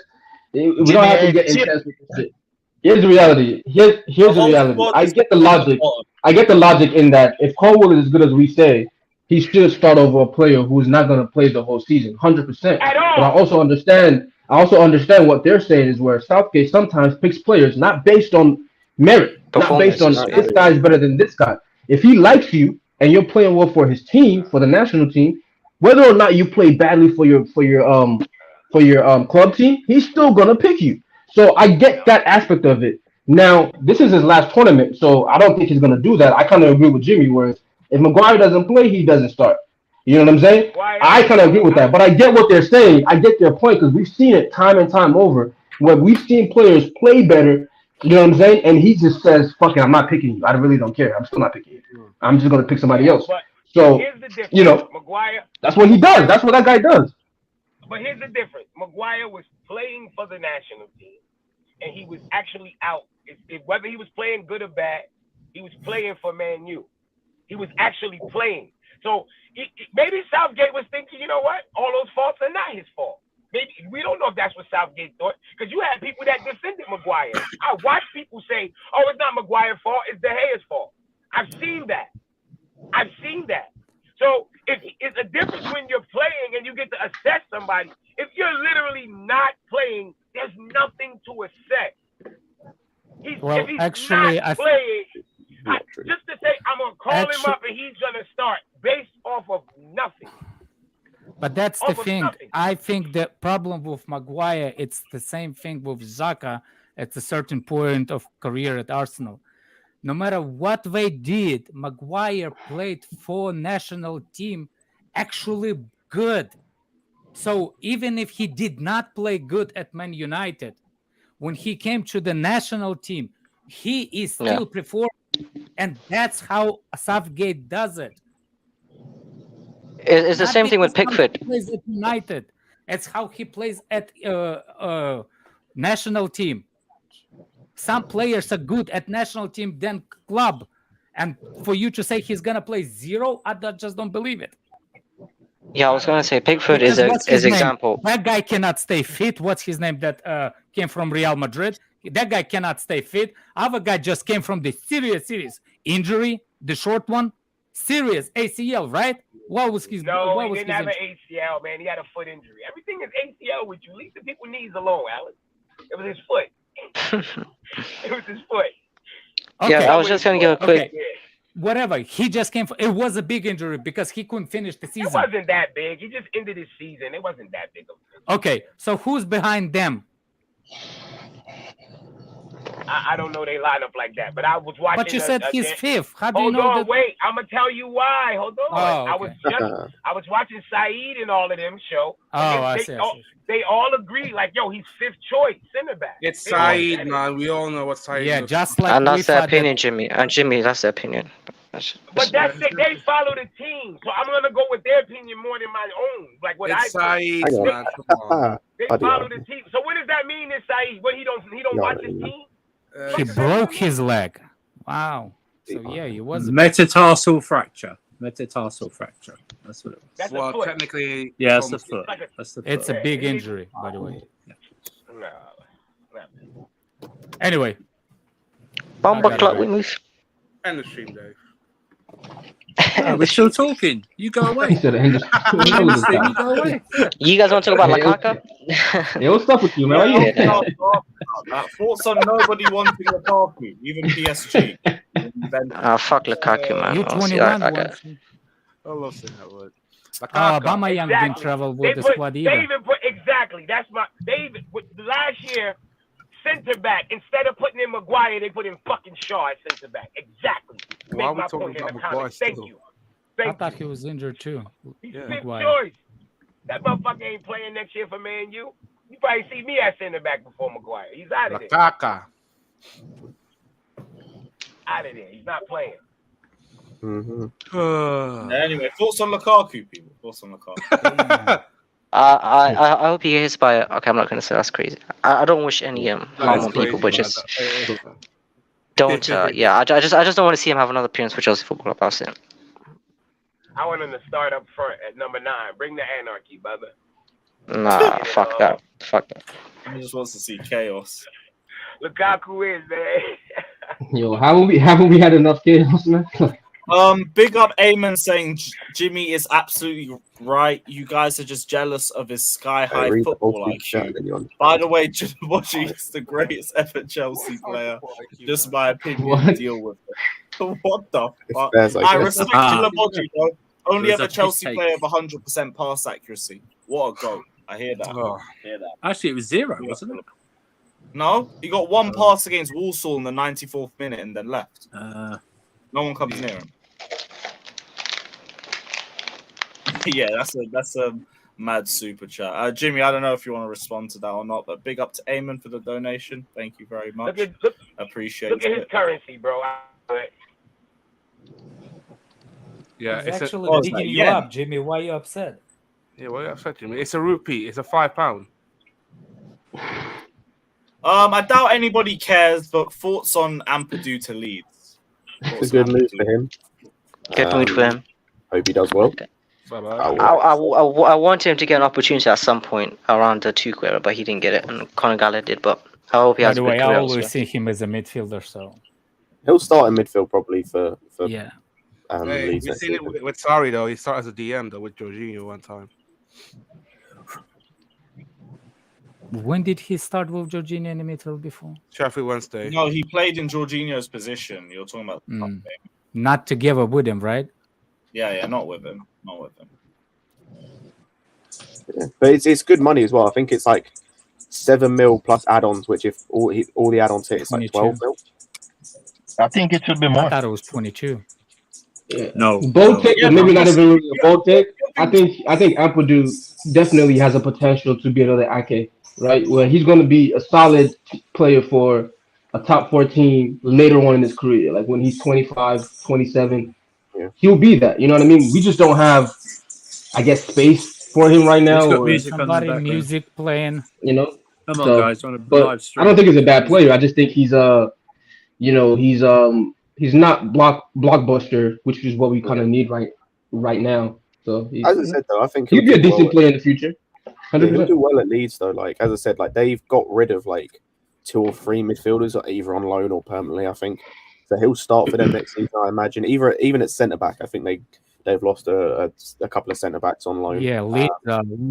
I don't think Leeds are coming up again anytime soon. They might do, like they got a good manager and everything. But yeah, like I think he'll play. I think he'll do I was well. actually wonder to know about the manager that Tottenham got. I heard. I wish he was managing any other team other than Tottenham because I want him to do well because I did a bit of research and I really like him, but because he manages Tottenham, I hope he fucking sucks. Oh, okay. I'm a hater. I don't know this guy. No. Do you rate him or you hate him because yeah, he's Tottenham? I rate him, but I hope he does shit. I hope he does Well, Daniel said something. I just want to. I don't even know who he is. I just start hating from the jump. Like he just you hates at first, the way the people talking Okay. about him, I don't know who he is. When I heard he's from Australia, I was like, okay, but the way people talking at him, not just Scott, because again, the only person I heard of him talking before is Scott. Just like what's the midfielder that went to PSG, that all of a sudden the best one in the world, Ugarte. I just heard the good things people talking about him, so I don't know. I think Chelsea's gonna buy another midfield after Caicedo. Someone similar, defensive midfielder. That's a good way to finish my sentence because that's what I was asking. Yeah, we have to. Yeah, but if it becomes if it's a Lavia, then listen. And I know there's some people on this panel who really love Lavia, but no, I just don't see 50 million making sense, bro. It just don't make sense. He's not 50 million difference for me than Santos. That's all I can say. That's the thing. To be fair, actually, has Santos gone with the squad? Yeah, he was there. Yeah. You didn't see me in the smile. He's happy. I genuinely didn't see him. I saw. He was sitting next to Silva. We're not owned by Russians. We don't have a firing squad behind the players, so we will be happy looking on the picture. Yeah, like I said this before, like depending on, I think preseason is He's a Russian players, like a couple of players like Santos and Caicedo. Like it's going to be big for them. Moreira as well as another one. Like depending on how they do in preseason, I think will dictate whether they stay in the club or go out on loan. Do you think we need more experience rather than those guys? It depends what you mean by experience. I was going to say experience. Yeah, it depends what you mean by experience. In the midfield, where we want Caicedo to play, Andre Santos, I don't know nothing about him. He's a talent. That's about it. No, but so how much experience you need as a sub? Yeah, and then the question would be is who can you get that's experienced that is going to be willing to sit on the bench and is going to raise the floor, because that's really what from your sub players or players that are second choice, they need to raise the floor of the team rather than the ceiling. Your starters raise the ceiling, your subs raise the floor. So are you going to get someone like, let's just say, I'm trying to think of someone who's experienced in the midfield, like Paulinho, say, for example. That's a good example. Like, you're going to be able to get him for a good price, A. Is he going to be comfortable sitting on the bench, and is he going to raise the floor? Like Daniel he certainly said does we two of get- those we ask things, 80. but the price Daniel is said the we price. want 80 for him. Yeah, the price just is a straight no. So like then you have Might to as well offer everything you can for Caicedo if you go on. Yeah, exactly. Like, and that's the thing is, Amrabat is a good shout actually. He's another. He'd be one that'd be good, but I don't know why we're not interested in Kone. the thing for me with these guys, and this is he where had a it comes recent down injury. to Kessie's trash. Kessie's trash, man. He's trash. the thing for me though. When you say experience though, like, do you mean age or game time? Because if you're saying Kone, Exactly. I would not class him as experienced in either. I think game this experience or- thing's overrated. I do as well. I'm just trying to. I do as well. I just want players who are going to come in just use and be experience as a productive. different currency. Alright. I don't use Alright. experience as experience based on age. I use How do players experience. get experience? Do we need another striker? No, I don't think so. Well, I don't Broja think is so now. injured. Yes. If Broja is injured, yes. I think Jackson's going to do really well, but I see the club going for someone like Kane next summer. Most They'll of the say parties are Kane, personal. they'll see Kane is too old and too expensive on the wages. He will not join. They can He'll definitely be afford Kane 31. on wages. He'll be 31. No, they next- can't he'll be afford that. 31 Yeah, next but week. you know what it is with Winter. If they move like that, I'm gonna have a major problem. Like, and I can understand that for and Guate or some of these young guys where you can say, listen, you're too young, you haven't done shit, we're not paying you this money. I think they're going to But go for for a certified all-time great, you have to. I think I they're don't going know. to go for Ivan No, Toney no, no. in January. I think they should. But I if think they they will. go on to Experience, Kane, right? look, So you don't look, believe in experience. Ivan Toney is an experience, right? But y'all don't No, believe in I experience. know. I think of how good No, the player but is first before I was going to experience. say, but what do you again? This is where Experience like doesn't this come into it idea for of me. experience, like people like we need to. How well was our experienced players last year? How well did they do? I just wanna It's know. not even just that because Ivan Toney's Everybody was shit experience. last year. Here we Like go. I would argue, by the way, Ivan Toney's experience mostly comes in the level below the Premier League. Like he's only spent what 2 years in the Prem, I think. Like all of the other games he's played have been from Championship and lower. So I would argue for the level we're trying to get to, Ivan Toney's not experienced. So this is the thing. It's and this is why I kind think of it's understand. different. I understand Experience, I point look about at it different. experience. Like and this is the thing. It's how do you look at experience and where do you judge positive, like getting experience in a positive way, if that makes sense. Like, do you guys consider Caicedo as experienced? Yes. Exactly. You don't need 6 seasons at the top of your game playing in the top leagues to be considered experienced. That's how good you are.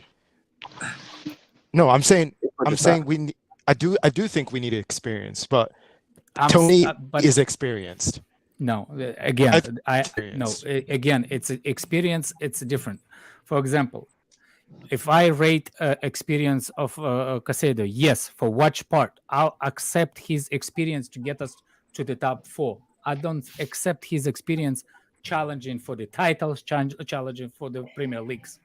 My exception of him is getting us closer. When we're getting closer, he also builds up the experience to get to the next level. For experience that we need, he is good. We're not looking experience to be dominating like City, right? Right next season. Is that the experience you're looking for? That's for me. For me, experience, he's experienced enough to get us to top 4. That's experience for me now. Because that's the priorities for me. For me, no, like as a Chelsea fan, win the league. But in reality, get us to Champions League. And I think he's experienced enough to do that. Same thing with Kepa. Kepa is good enough to get us to top 4. I don't lie. I know I can hear you, Andrew, and I can hear you, Scott. All the way Hey, he's over an here. experienced player, right? I He's an am experienced saying, player. exactly, he's experienced player. I am saying he is good enough to get us to top 4. I don't look at him as a Premier League winner. I don't look at him as that. I can see him doing enough for us to get to top 4. That's it. Can I say something real quick? I'll be real. I don't even think he's good enough to do that. Can I say something real quick? Done 3 times, so I'm assuming he's good enough. I was gonna say the whole Ivan Toney thing, right? Yes, Ivan Toney's more, well, in the Premier League, obviously he's more experienced. Let's say Nicholas Jackson next season, or this season. Fucking hell. Fuck it. So If anyway, you back to don't- Nicholas Jackson. If Fred Nicholas CFC Jackson, fan. if Nicholas Jackson this season gives us 16 goals in the league, right? Do you think the club should go for someone like Ivan Toney, who's probably gonna score 5 more goals than 16? Like, is he worth more than, like, the gap between, let's say Nicholas Jackson scores 16 goals? Should we go for Ivan Toney? Because if in order for the club to go for Ivan Toney needs to be that guy that consistently gets you 20 plus goals, because then it makes sense. Ivan Toney, is the third best striker in the Premier League, behind Kane and Haaland. There's no one even close to him. By the way, if Jackson does that, if Nicholas hold on. Jackson, there's no other striker better than him apart from Kane and Haaland in this league. There's no other striker. Yes, if we go, look, if Jackson performs the way you think he performs by the January, like you said it, You don't by need the to buy January, Toney. 16 goals. No, yes. not by January. No, I said the whole season. Not by January. But The whole hold season. on a second, but that's a different conversation, man. Why Well, you of course bring the it is. stats of Said the if. player for the? No, you bring in the player and give the stats, potential stats next season, and then you say. Well, it's because he can hit those numbers. Is it realistic? He hit 12 in La Liga. It's not like. I'm saying you're addressing the problem wrong from the beginning. Oh my! You have fucking- to assess it by January. See Yeah, how I was Jackson gonna does say, by fine. January.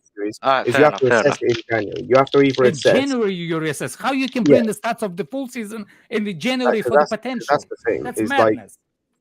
like, for me, how many games do we have before the January window opens? I take it, is it 18? Do we play every team before? January? Fred CFC fan, can you bring? It this might be like comment? it This is might the be dumbest thing 16. I can ever hear. Say we play 16, right? If Jackson's on double figure League goals, Cup by, games. not including League Cup. Fuck the League Cup for the moment. Just in the league, for me, if say we play 16, 17 games before January, if Jackson's on double figure goals by then, I'd debate just keeping him as number one the whole season. Yeah, man, like if he does, listen, for me, if he does, what Tammy did, you have to keep it in terms of goals, right? So Tammy scored most of his goals before the January window. If he scores 12 goals by that point, like what's the point? Like you have to just because you can't keep collecting this 30 million young striker here, 20 million young striker here, and then when they actually perform, you don't give them a chance to be number one. That's exactly what I said with doesn't make sense. Colwill. That's exactly what I said with Colwill. People think that the Cole will ask for this. Cole will ask for the path, and this is my response to them. The path is there. Thiago Silva's retired. Badeshil the same age as you. You fight for the place. But if we would have signed Guardiola, that's the showing the path does not exist for the Colwill. Right. You see what I'm saying? So if you, based on how Fizzy Drink said it, if you think that 12 goals by the January, for example, if the kid scores 12 goals by January, and you going for the whatever, paying 50, 80, 60 million dollars for this guy, that's just discouraging. There's no reason for it. So you agree with me? Do you know that 12 goals guy, by hold on a second. January? That would be very, very good for a Chelsea striker in recent years. Fed CFC fan said, can someone answer me this? Why not signing Tony this summer and loan him to Strasbourg for a short period and bring him back in January? He's suspended only on FA, not UEFA. He can't play. You can't. Also, like, I don't, like, what's the point of doing that? Just wait until, because again, like, there's no point in signing Tony now. As I said, you need to reassess. No, just like, hold on a second. Just like Premier League obligated by UFA rules, UFA rules also obligated by Premier League rules in the suspension sense. Also, I want to go back to a comment that was made in terms of Francis mentioned about it being unrealistic for Jackson to get that many, like, double-figure goals by January. Ivan Toney had 12 by January last season. So it's possible. So that's what I'm saying. If he hits double-figure goals by January of this coming season, in the league, I mean, not all comps, in the league, then you keep him as your number one for the rest of the season. Honestly, even if he hits like 8, you know what I mean? Everything is dependent. And I think he will. And I think he will. It's not even if team. I think he will. Even I think if it's Jackson's like going to. Bang. 8, 9, for me, it's like this. It's like you have to. Nobody's an outstanding choice to me. I know you guys like Tony. Personally, for me, he's not an outstanding choice. He's not a like we have to get him. He's the number one. No, I don't see it like that with him. So if I'm getting someone like Jackson in to see how he does, I want to see how Broha does. Let's see what they do. And if they, to me, hit 8 goals, 9 goals by January, I'm leaving up the Tony thing. I'm waiting until summer to see what else opens up summertime. If those guys end the season with 15, 16, then summertime I'm probably just holding off. I like what I have. If they don't, then summertime you go and you see what opens up there. Maybe Ramos has had a crazy year again, and we get him. Maybe Osimhen has another crazy year, and he's like clearly number one choice. We'll see it then. But right now, I don't think there's a number one choice in this market that we have to sign somebody. I don't think their market for forwards is a good one in the first It's place. bad right now. It's mad. That's why like the signings like Højlund, like you kind of understand it to a certain extent because you have to like if you want a striker, you have to sign those type of guys. Like unless you go for Kane or Osimhen, there's no like off the top of my head, I can't think of any other like top level guys you can realistically get this summer. Like I'm talking the best of the best. Osimhen. I don't. But even, I don't like Osimhen as well. But that's what I'm saying. Even that, right? Like, so depending on how you view him, even you may take him out of that conversation. So all the guys you signing are going to have pros and cons, and they're going to have like room where they need to develop. Whether you sign Højlund, whether you sign Ramos from Benfica, whether you sign Vlahovic, whether you sign whoever, right? They're going to have pros and cons, and they're going to have a stage where you'll need to give them a bit of time, or need to give them a bit. Mbappe is not a striker, Danish Maldini. No, but even Mbappe, we're not getting right now. We're not getting Mbappe. There's no chance of us getting Mbappe. No. I just feel like if Jackson, people don't like to actually like admit to this, but if Jackson costs 55, 60, we won't be talking about a striker right now, and we know nothing about him. But even if his price was just like 50, 60, the same way people are committed to Mudryk on that left wing, they'll be committed to him, and they haven't even seen him play, right? So it's like it's because he came for 35. People are like, we need to let's see what he does first. I'm actually okay with Aubameyang staying for another season. He plays, and no, I'm good on that.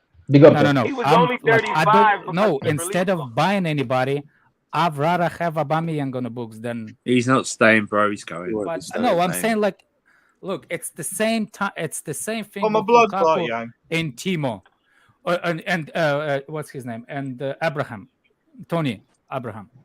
Tammy. I'd rather have a Tommy Abraham at Chelsea at that point than signing Lukaku. That's how I want it. How bad I did want it. You don't have to buy anybody. I agree with you. I felt the exact same way. It's better to develop a young guy than sign an older guy that you think is world class but ends up being shit. Like that's the worst thing you can feel.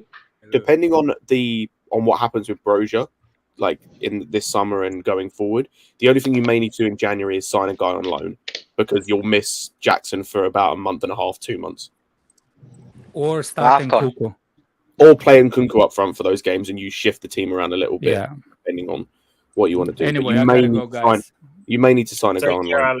That's about it. Cool. What else do we have? Oh, we've done shows.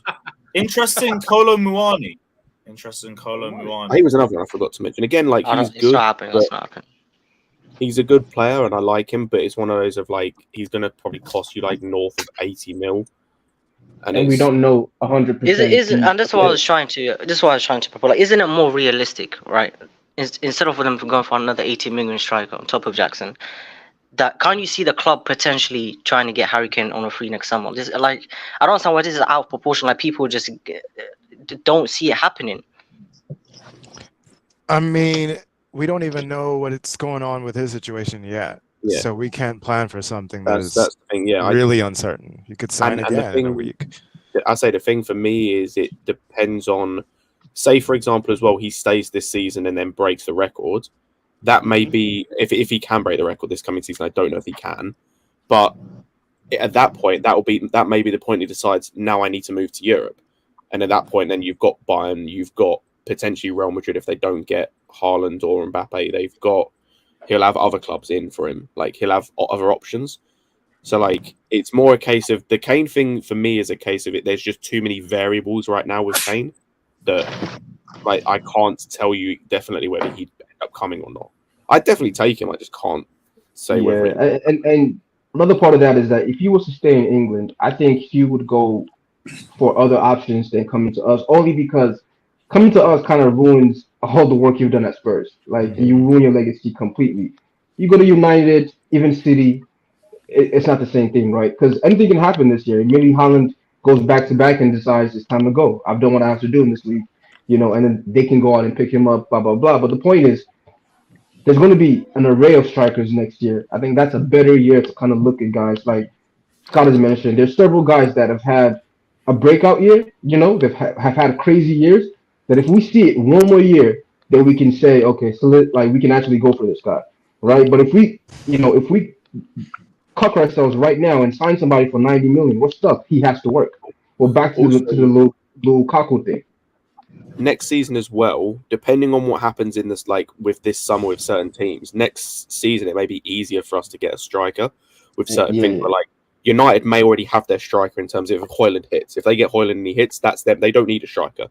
Bayern as well, if they sign someone or if Mane suddenly hits, they may not need a striker going forward.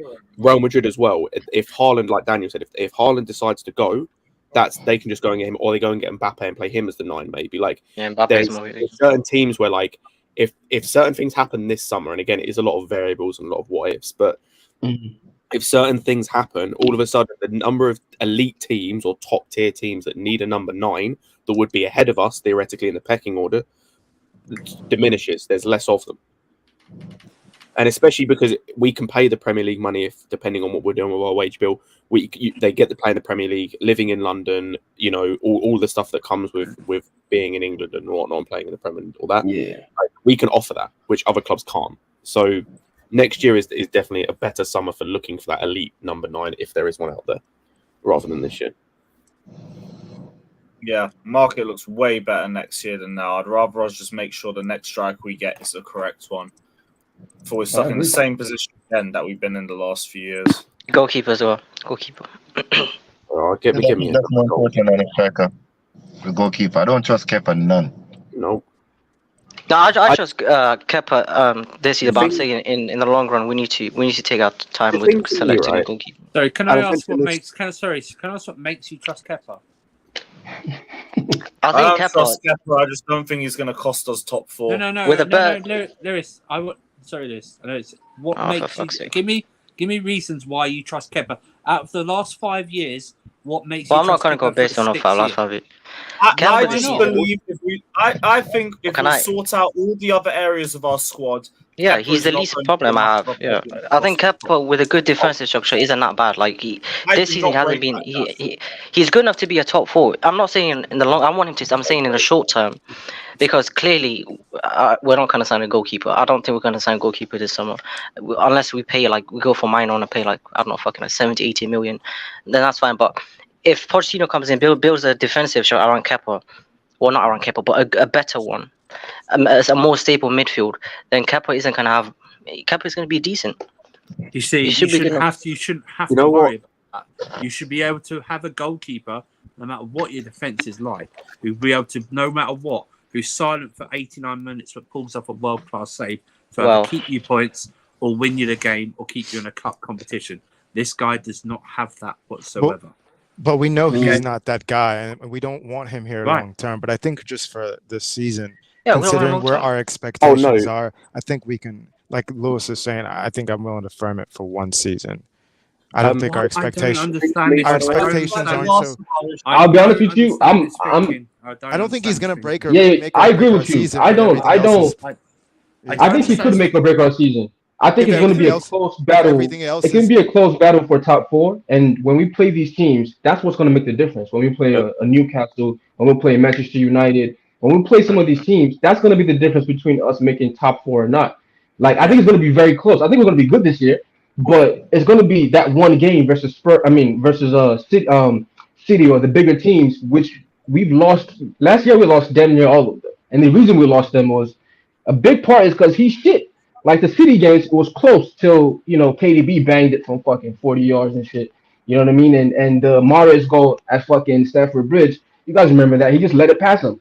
He just let it go, and then Mahrez tacked it in. Things like that is how we lose top 4 next year, because we're not that good that we can completely wipe every other team out and we can lose to all the top 4 teams. You know what I'm saying? So I think it's going to be close. Where we're at 68 points and we need to beat, Manchester United to make top 4. Are you confident going to that game with him? I'm not. He's a bum. I think people need to understand as well, or this is the thing for me, is he's leaving on a free. He's staying till his contract runs out. We're not getting rid of him. There's not a hope in hell we're getting rid of him. Because for me, last season was the best I've seen Kepa play. And he's got no interest. None. How can you play as well as you did last season? Because he played well. I won't lie, he did play well. And have not a single bit of interest from any club anywhere. In the entirety of him being at this football club, I think only one club has been concretely interested in signing him, which was Lazio on a loan. And it's like, I just don't get... For me, he's not going to be better next season than he was last season, which means if he's not going to be any better than he was, there's going to be no interest in him. So we're going to have the same problem we've had with Mendy, where whoever we sign is going to want the same wages as he does, which means we're going to have to sign someone of an elite level, which, just do that now. For me, this whole thing with Kepa is just I'm not saying keep Kepa long term, but if we can get top 4 with Frank Lampard and Kepa, we can definitely get top 4 with Pochettino and Kepa in it. No. There's 6 or 7 teams now. There wasn't back then. That's the difference. Andrew, make that 8, man. Make that 8 so far. Do you know what I mean? I don't get. It's not 4 teams anymore. There's 6 or 7, possibly 8 or 9 teams. Okay. Now who could possibly get those spots? Yeah, this possibly. Is what I'm saying. This is what I'm saying. I wouldn't. Why are we leaving it up to chance or waiting till next summer? The goalkeeper is part of your spine. If you get a good goalkeeper, a good to great goalkeeper, they're there for 7 to 8 years. I'm going based off what was currently going on the market. It's not. I'm not saying I want Kepa to fucking. But at the end of the day, when the season starts, Kepa will be in there. That's the reality. What? I will say, this is where the super chat comes in, saying any reasons pointed about next year being a better mark for striker, the Costa deal seems even more likely to happen. I actually agree with that, to be honest. If we're not going for a striker, then press for a goalkeeper. That's what I'm saying. If you're not going for a new striker, then you get a goalkeeper now. You don't wait till next year. We don't even know. Please. You don't even know. Just go. I'm not even saying get Costa. There is better goalkeepers for a cheaper price than Kepa. That's what I'm saying. We shouldn't leave it up to chance, especially if Slorina's going out on loan. We've got Bettinelli is the backup. Are you shitting me? What is this? We haven't got a goalkeeper. Goalkeepers they're in the dirt. This is what I'm saying. I don't know why the goalkeeper position in this fan base is so underrated, given the fact that we've had nearly 20 years of great goalkeepers before Kepa came in. I don't understand it. And think we're going to get a new goalkeeper. I just don't think it's going to be that Maignan level guy, because I think it's going to be someone who can challenge Kepa and is good enough to start, but it's not an outright big name. That's what I expect. So you might still see. Hopefully, I would expect like a Mamadashvili. Chelsea have joined the race for Keisuke Goto, regardless of best young talent in Japan. Hey, Agent Terry Komatsu, where you are, man? Fuck off. Hey, he's a striker. He's a striker. Fuck, man. He's nah, fuck off, man. I can't believe it. Piss off. Piss off. I couldn't give a fuck who this guy is, man. All summer. What's the problem with this? We've been doing it all summer. He's not coming to the squad right now, so let them do what they want to. Let them do what they want to do and build for the future like they're planning. We don't have to worry about these kinds of players because they're not coming into the squad right now. So if 2 years ago we was in for Caicedo, we would have been like, oh fuck, no, I'm not in. Exactly. Let them do what they're gonna do. You probably won't see him anywhere at the squad soon. Okay, now. Casado's coming, fellas. Relax. You don't have to cut every other signing because Casado's not signed yet. That's what I know. Would anyone want Keylor Navas and go as a loan? I'd take him. He's an upgrade. He's a massive upgrade on what we have already. I think we discussed it. Listen, I think that's the whenever everyone go, well, whose goalkeeper do you want? Listen, That's not my job. There's scouts. We've got scouts to do that. Yeah, you should be able to find a goalkeeper that's better than Kepa. It's not hard. You know what I mean? It's not hard to do. You're not like asking to replace Peter Cech in his prime or Courtois or something. Just find. Yeah. For me, it's like if it wasn't that hard by now, don't you think? I'll be honest. I think keepers is just one of those positions where you're either world class or you're not. Right? It's one of those where you can't develop. I haven't seen a goalkeeper develop from average to world class before. Like even for us, when we loaned out Thibaut, he challenged for the league twice already in Spain. Won the Immediately, he won the Europa League, played in the Champions League final. So, and when we signed Cech, he was 19, already there. I don't see goalkeepers as one like, let's just get somebody who can challenge Kepa and then he's gonna get good. And no, that's bullshit. And you gonna get a world class guy right now, or that's it. Just get a world class guy that we know is 100%. He's one of the best in the world. Someone who's got some juice. You know what I mean? So I say also, someone who worldwide. Yeah, you don't develop goalkeepers, bro. It's either they're it or they're not. Yeah, but like don't exactly. don't. I don't get. Hold on, wait. When you mean? Hold on, wait. What do you mean you don't develop goalkeepers? Either they it or you not. I don't get that. So if that was the case, everybody starting goalkeeper would be like 18, 19 years old, bro. That's someone's because when they come in, no, they're not developing them. They're already like how they're developing them. They're giving them time to play. When Cech came to us, he was 19, wasn't he? That's 22, but he was young. That's the definition of development. How else is Kola going to develop? He needs game time. I don't know what your point is there. We're not developing. My point is when we got the 19-year-old in Courtois and he was sent on loan, first year he was world class. The example was with Cech as well. Give me an example of a player who anybody has signed, a goalkeeper who they signed and was like, oh, this guy is actually trash, and then he became good. But so you said trash. That trash is different. Average, whatever you want to call it. He's making a lot of errors or blah, blah, blah, and he became good. So, the only one. Hold on. So with that logic, as good as Alisson is now, he's been that good since he was 17, 18, 19? That's what you're telling me? He wasn't developed? What are you talking about? What I'm talking about is when they signed him, they didn't develop it. He was already him. But look how old he was. No. So you're telling me Courtois? When big clubs, when big clubs sign goalkeepers, it's not to develop them or let them play a few games at Chelsea and develop. No. It's when you come in, you're already who you are. I kind of get Daniel's point. I think. I understand. Saying it that way, I get what you mean. They don't sign a keeper to develop them. They sign a keeper. No. I'm not saying you can be developed elsewhere. I'm saying for the big clubs, for the top clubs, when you sign a goalkeeper, he's coming in to be your number one, and he's already hit. You know what I'm saying? Why will say we didn't send Courtois out to Ipswich Town. We sent him out to Atletico Madrid. Do you know what I mean? He challenged for the league twice there. He won the Europa League because he was already at that level, but he still. That's what I'm saying. When we signed it, I was going to say the point I was going to make is on the back of what Daniel said is these guys did develop, but there was already a baseline of they was already at a certain level already. There was a baseline, and they just went from that baseline to the very 100%. No.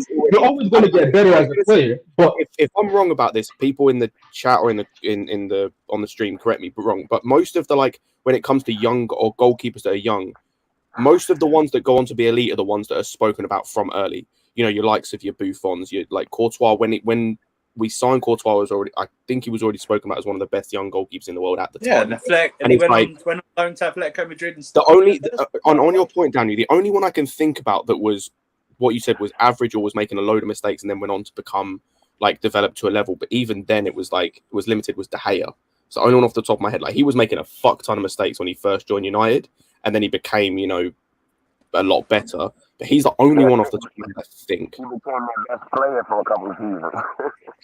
I mean, but even at Atletico, I think he was that level. He just came to Man U and he started making a lot of mistakes. But you already saw the player there. He just needed some ironing it out.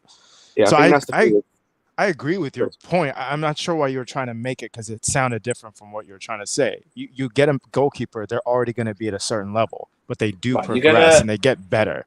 So why did Daniel mention that? Was this about Kepa? No. It's just generally Daniel, correct if I'm wrong.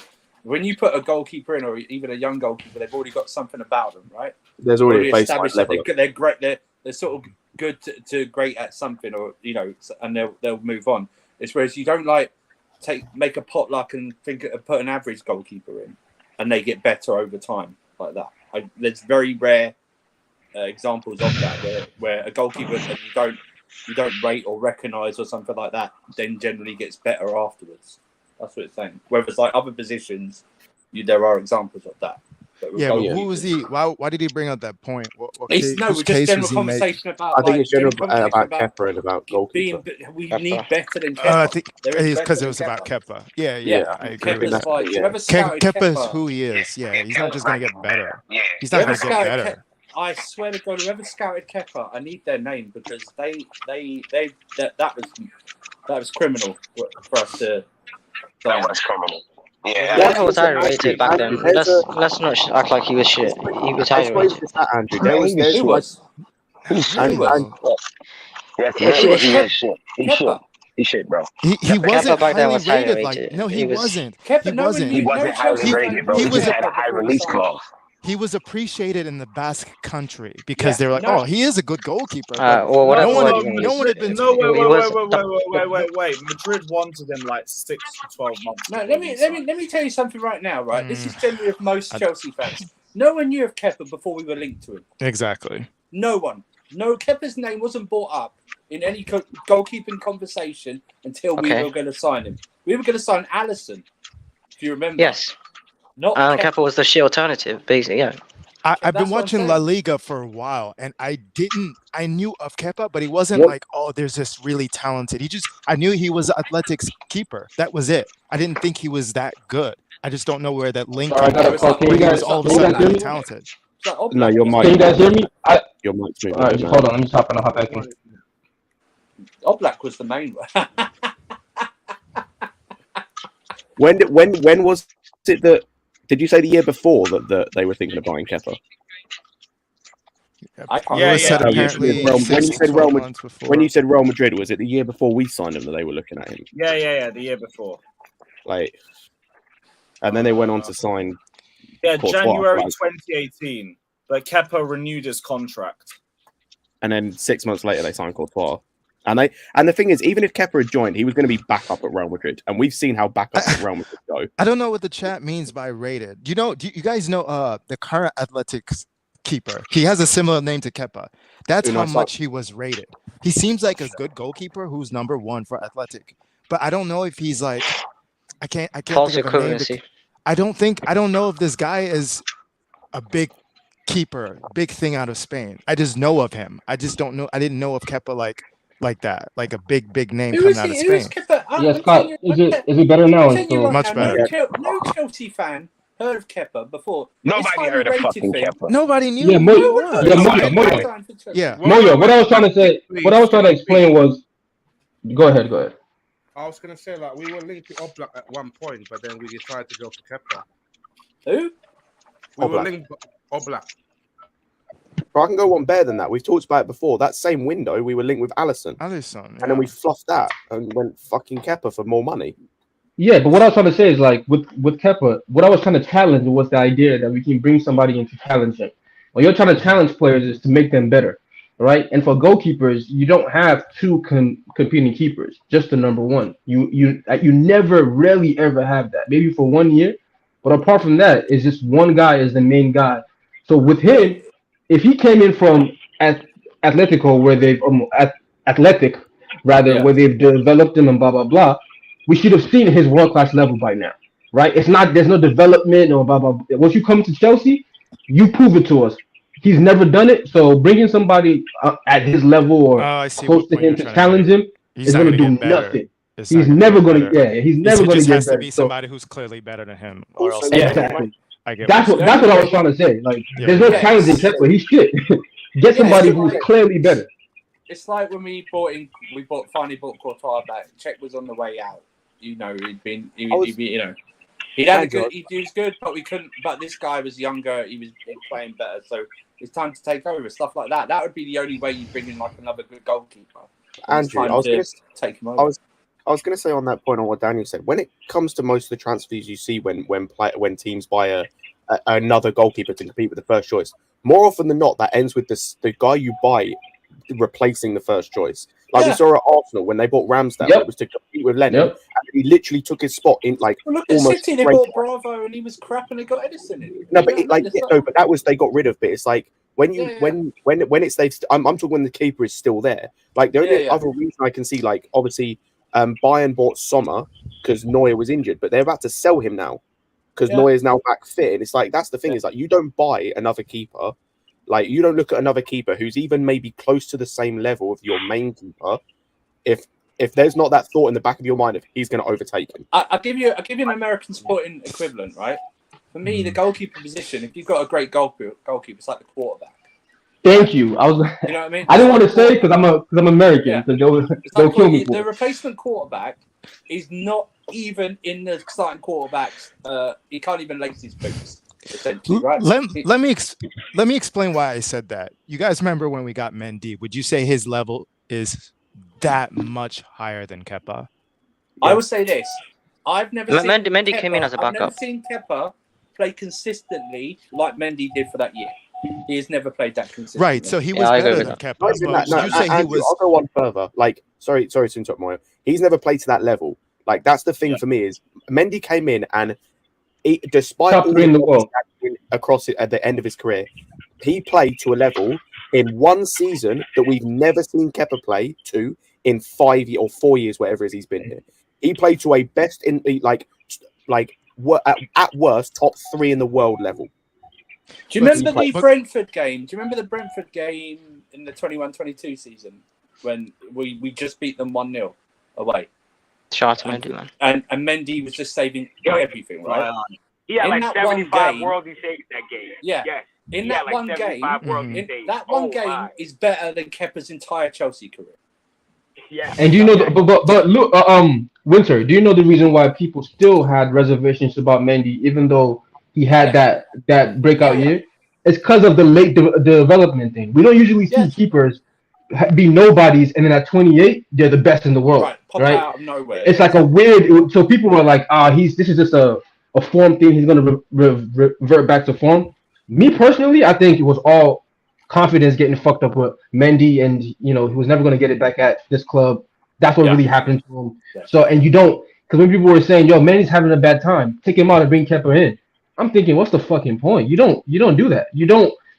Keepers don't compete for spots. It's either they're the number one, they know they're number one, they have confidence of that, and they play off that, right? Same thing, Manchester United tried it. They brought Henderson back because he had a good season. Compete with De Gea for this year. It didn't work out. They're both gone now. I swear Kepa was at fault for one of the Brighton goals away this season, wasn't he?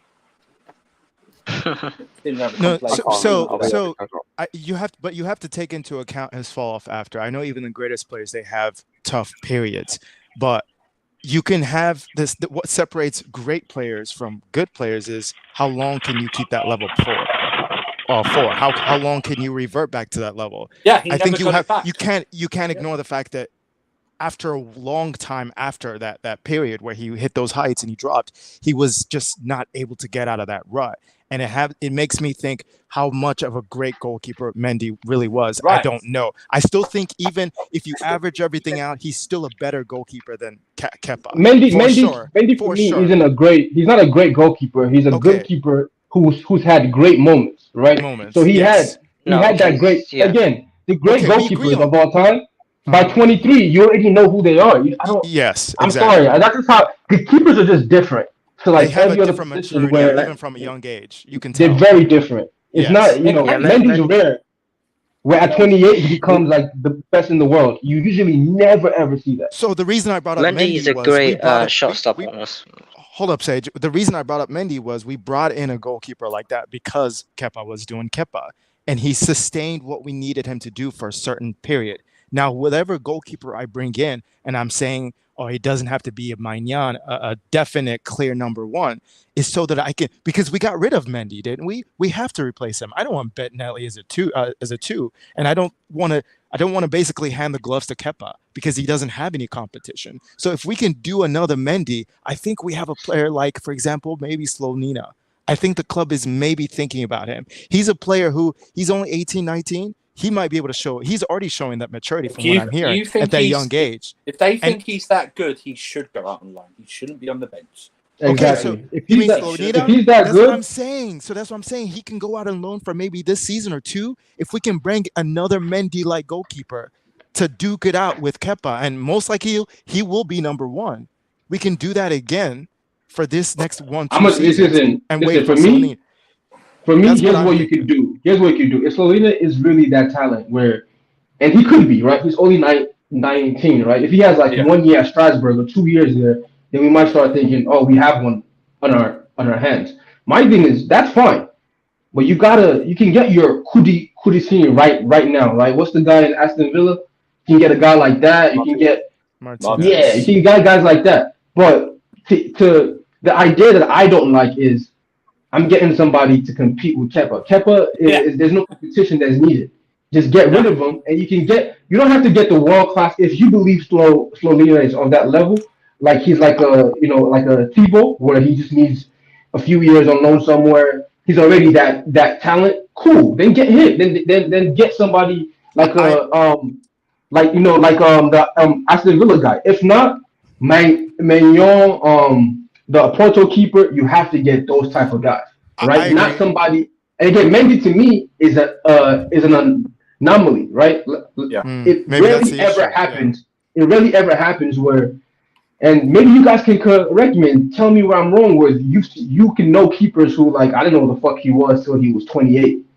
No, I can't think of it right now. Can't think of any. But it doesn't have to be in the similar age profile. The anomaly. We know they have that ability over Kepa, but they are not necessarily a long-term fix. Again, Navas, a player like Navas. That's kind of what I would want. To where he's get better than what we have, but he's not. You're not bringing him like a Maignan who's like, okay, well, get him in. He's gonna be the number one for years, which I'm also okay with. But that means Slovenia doesn't really have a place in the squad unless you bring him as a number two, and then he can fight for his place, which is unlikely at that point. So something like a Mendy, because remember when we got Mendy, yes, he was cheap. And people are like, okay, maybe he'll be a number two. But realistically, I think we all saw it right away. He was better than Kepa. I think the conversation's different if you buy a Maignan than if you buy a Costa. Costa is 24, I believe, if I'm correct, right? 24. I mean, Maignan is what, 27? Magnan's 27. I mean, that's prime years. You got no, but what I'm saying is the conversation becomes different if Slovenia is what some people think he is will go on to be. Because the difference in the age where you got you're more of a chance of moving Maignan on if Serena is the one going forward than say a Costa, because Costa's 24 essentially. Costa then if we buy Costa and he's outstanding, it makes it harder to put in a Slovenia. Do you know? And if he starts balling out as well, then you come to a crossroads where you're you have to make a decision between either or, right?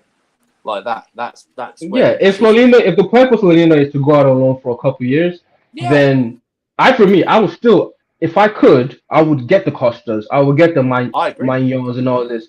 For me, it's I always want to have a world class keeper with me. Now, if Slovenia ends up being better than Maignan, then you sell him and you bring in your young keeper that you already have. Right, but for me, it's you just want to keep those levels high in that position. Because goalkeeper is just one of those where it's they're so crucial, and you just can't have 12 points in the league this season. It's just one of those where it's even the confidence of a keeper being able to come out and take corners, right? Just take corners, just things like that, and that makes everybody more calm. And it's just certain elements that a goalkeeper adds to your game that I feel we can't go 2 years without that. It's proven, right? I mean, Edison. I don't think Edison's the best, but he's a very good goalkeeper. But he didn't have overall outstanding game, but he just needed those 2 moments in the league final to prove a difference.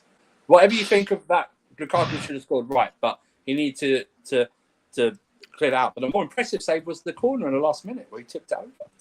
I was trying to say something about Slovenia. Kepa not saving either of those, and people will tell me, "Oh, it was too difficult. It was too close. It was a big chance. That's why he didn't. That's why he couldn't save it." It's yo, I don't. Yeah. That's the thing. Yeah, I was just gonna say something real quick about the Slovenia. if the club believes that Slovenia is really that good, then they will start slowly integrating him right now, while Kepa is the first option. If they spend 80 million for someone like Maignan, I don't think Slovenia has a future at this club. Oh no, it just doesn't make sense. If you really rate him that highly, just And start I slowly think promoting him that's now. fine, Like, though. That's fine. thing If is, if a player like Maignan comes in and he does what we expect him, I mean, we're not going to be thinking about Slonina. The thing, yeah, that's where. Right. And Slovenia is that good as well. And Maignan is already our number one. He's settled. Guess what? We're selling Slovenia for 50, 60, or 70, right? We just make money off him. But for me, it's like I'm not gonna bank on Slovenia being a world class player, so I'm not gonna sign a goalkeeper because of that. If I can, Unless we've seen it right now. Unless we've already seen it right now. We need something right now. We can't afford to. That's where it's like I get frustrated when some like we can do Kepa one more season. We shouldn't be thinking like that. We should be going. We need the position sorted now, not one more year. Because if we have Kepa in goal, it anchors and limits what this team could potentially do. Whether it's in the league or in the cup, it will limit us. Because, like I said, we could have amazing defense, amazing midfield, but it comes in the 93rd minute and we're winning 1-0, and then someone has a weird shot or something, and Mr. Biscuit wrist appears and it goes 1-0 and costs us like that. That's my fear. I don't have to have a goalkeeper that makes 12 saves a game. I don't. I just need to be on point to make that one save. That's crucial throughout the entire game. That's all I need. And I don't trust my goalkeeper, our goalkeepers to do that. I just don't. I'm gonna end on this, Andrew. When teams get frustrated, right, and they can't score, what are the two things they usually do? Is spam crosses into your box, right, or shoot from distance. His two biggest weaknesses, which to me is like if your two biggest weaknesses is the Hail Mary for other teams, and that's a problem for me, right? Because usually you want them to shoot from 40 yards, because fuck it, go ahead and try it. You're not gonna score. Or you want them to make crosses in. Oh, cross it. He's going to pick it up. But against us, those are his two weakest points. So it's like I don't even want to give teams. Do you remember the that Van Dijk penalty, Daniel? The Van Dijk penalty in the League Cup. That was disrespectful. Kepa was standing on that side, and Van Dijk still shot it to that side. And that's his specialty. That's his specialty. His penalties were his specialty. If there's one good thing about Kepa, which he has proven, he's a very good penalty saver, a very good penalty saver. But that was embarrassing, embarrassing. And I wish people. I think, like I said, I'm not saying anyone here, but I think overall the goalkeeper position sometimes is very disrespected in terms of importance of it. People speak of a spine. People speak of a spine. That's your first point of the spine. That is your first point of the spine throughout the entire team, right? And we've proven. Tell me a great winning team that's had an average goalkeeper. No one's disagreeing with you, but based on the expectations and based on the reports, I don't think Chelsea this summer are going to spend that much money on it. No, I agree with you. I'm just frustrated that that's the case, especially if we're not going for another forward. Depends on what you feel of like Michael, maybe.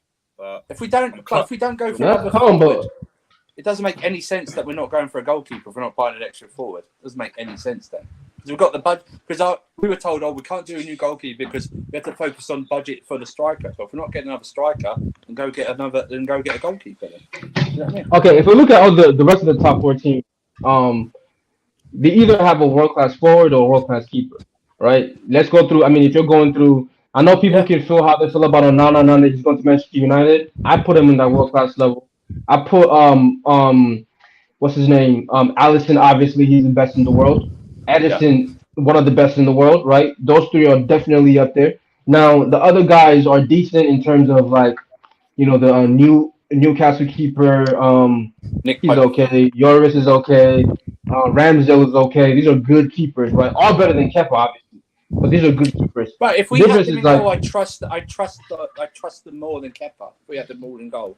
There's no one in there that you've mentioned that I trust less than Kepa. Yeah, usually Chelsea's history is having the best in the world, right? That's what we're used to. Kepa was the best in the world for fucking 15 years. Courtois was best in the world while he was here for like 2 years. Yeah, Kudicini before Czech, he was great. Kudicini was fantastic in goal. He was great. So now when I'm looking at Kepa and then some of these guys, it's just like I just feel like it's going away from the ethos of what we were, bro. Like I just want a world class keeper. more than anything, apart from the passing, all these different things, just be the best at what you do. Just be unstoppable, unmovable, and that'll help the entire team moving forward. You're not gonna flap at crosses. You're not gonna have weak wrists where you should say something and you don't. The rest of the team's head just drop like fuck. You're playing And so by the way, well. his ball playing out the back is overrated. Yeah, it's okay. mid. It's okay. It's mid. I don't see him do anything exceptional. Don't give me that. They talk about it like it's like Like Onana. it is It's Onana. not like Yeah, Onana. no. It's not. No. He hoofs it most of the time. He's decent. He's decent. He knows how to use his feet. That's it. But he's not Moya, if it exceptional. was that good, if it was on Onana's level good, you might be able to convince me of something. Maybe. Like, you know what? His passing is so good that like we can pass the ball back to him. Yeah, we can pass the ball back to him. He's not gonna lose it. His distribution is perfect. He's not even close to Onana. Onana was finding pings while City was trying to press them that I've never really seen keepers do. Even Ederson. So he's not close. No. Yeah, the honest truth about Kepa's passing ability, when Mendy was at the top of his form, he wasn't any better than Mendy at passing. People used to say, oh yeah, but he's a better passer than Mendy. Even while Mendy was playing well overall, I think his passing was good enough, and it was. You know what? Mendy's problem wasn't even his passing. Mendy's problem was he was doing too much on the ball. Like when he gets the ball, he would try to dribble. He would try to do a cut. That's where he fucked up a lot. Was him trying to overexpress himself on the ball. Like, but I think that was during his bad form. So I think it was a lot of things, right? It wasn't just all. Okay, yeah, fair enough. Yeah. So I'll give him that credit there. Yeah, no, that's right. Like, yeah, but that's the most of the mistakes I saw. Kepa is just blasting the ball out to the right back and missing every time, or the left back. Like, what else are you giving us? Can you find Enzo in a whole center mid? No, you can't. You're gonna chip it over. It's gonna be fucked up. Now it's a counter attack. He's not good, man. Like, I think it's time for us to just move on. To be honest, I think I'm just the way I look at it is I realistically know we've been trying this for the last 3 seasons. You can't move Kepa on, so he's gonna stay. I agree. This isn't. I know this isn't even, not me about even selling Kepa. It's just getting someone else in. I know Kepa's staying to the end of his contract. The problem is also getting another goalkeeper in. If they know they're going to be the number one, they're either going to want to match his wages or more. Mm-hmm. He's only staying because we always make it an option for him to get playing time, right? If you really give him no option, honestly, you're never going to play again and frustrate him enough. You find his way to leave. You know what I mean? But at this point, it's like every year is, maybe Kepa can still challenge this guy, and he still plays. That's what's still keeping him here. It's us. We're the ones still giving him a chance. Yeah, we basically set a precedent. And he has a place in the squad. So yeah, it would have made a big message. Would have been a big message about the whole situation if Poch didn't take him on the US tour. Yeah. Gone, nah, sorry. Listen, Ten Hag was lying the whole season. He was talking bullshit. Oh, we love the hey, yeah, he's a legend. He's a this. We love him. Yeah. This season started. He got him out of there. He was capping. Exactly. Got another goalkeeper. What's so and that guy's actually. Do you know what? He's actually made De Gea made United relevant for 4 seasons and kept them in 6th or 7th place. 100%. He was actually a legend, and he lied and got him out of there. Recent years, there has been disrespected, and maybe rightfully so, but people forget. I remember those days when I used to watch Man U. I'm like, oh, they're going to lose. They're going to drop points today. And every time you come up with these saves, I'm like, this guy was saving their season. He did it for 2-3 seasons. Dude, he won Player of the Year for 3 years in a row or something. For them, yeah. And he deserved it. He was making a crazy amount of saves and everything else, but it's like he's moving. Ten Hag is moving just like how Pep did. Remember, Pep came in and Joe Hart, legend, won a couple league titles, blah blah blah. He got him out of there with the quickness. But got him out of there. Francis in the chat. What are we underrating Kepa's? What attributes of Kepa are we underrating? I think the only thing I can give him credit as a goalkeeper, he does have good reflexes, but that only takes you so far. When you don't have a good reach, when you make dumb. I mean, not all great. Every top goalkeeper is supposed to have good reflex. That's like a basic. Top. Listen, I think people just think he's cute, bro. I'll be honest with you. What's his name? That guy who comes over here. You just think he's cute. He's a cute guy. I like him at Chelsea. Otherwise, attractive thing. Yeah, they think he's attractive.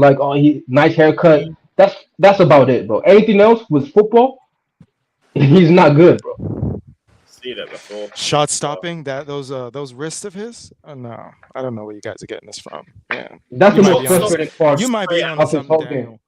game. That's the most frustrating part because he would get to the ball and he would still not save it. That's what angers me. Like, you got in there, you saved it, the ball touched your hand, and it still went in. He's good at shot stopping when it's near to him. If he has to stretch, then yeah, not sure. FA Cup final. Which one? Oh yeah, that one. I remember saying to myself, "Fuck's sakes, fucking Kepa in the ground after that." And like 20 fans turned around to me like, "What do you mean, fuck Kepa? He can't reach that." And I'm like, "Yeah, it's a fucking problem, innit?" I think there's always nothing. But they were all like, "No, it's not his fault. It's a screamer." Why didn't Mendy start that game? Was he injured? I don't remember. No, He wasn't injured. Tuchel gave him the final because like I think it was a tactical. Andrew, it was a tactical. I don't care, man. I'm in a final. I'm playing my better goalkeeper. I don't give a fuck if the other player has played all the rounds before it. Tuchel made that mistake. I think he made a mistake in that game. Yeah, he made that mistake. He's like, "Oh, he's played all the other rounds." I don't care, man. No, I don't care. I'm playing unless I've got like a superior team, like it's going to trounce the other team, like a City, like against a Watford or something like that. You know, I'm not. You know, I'm.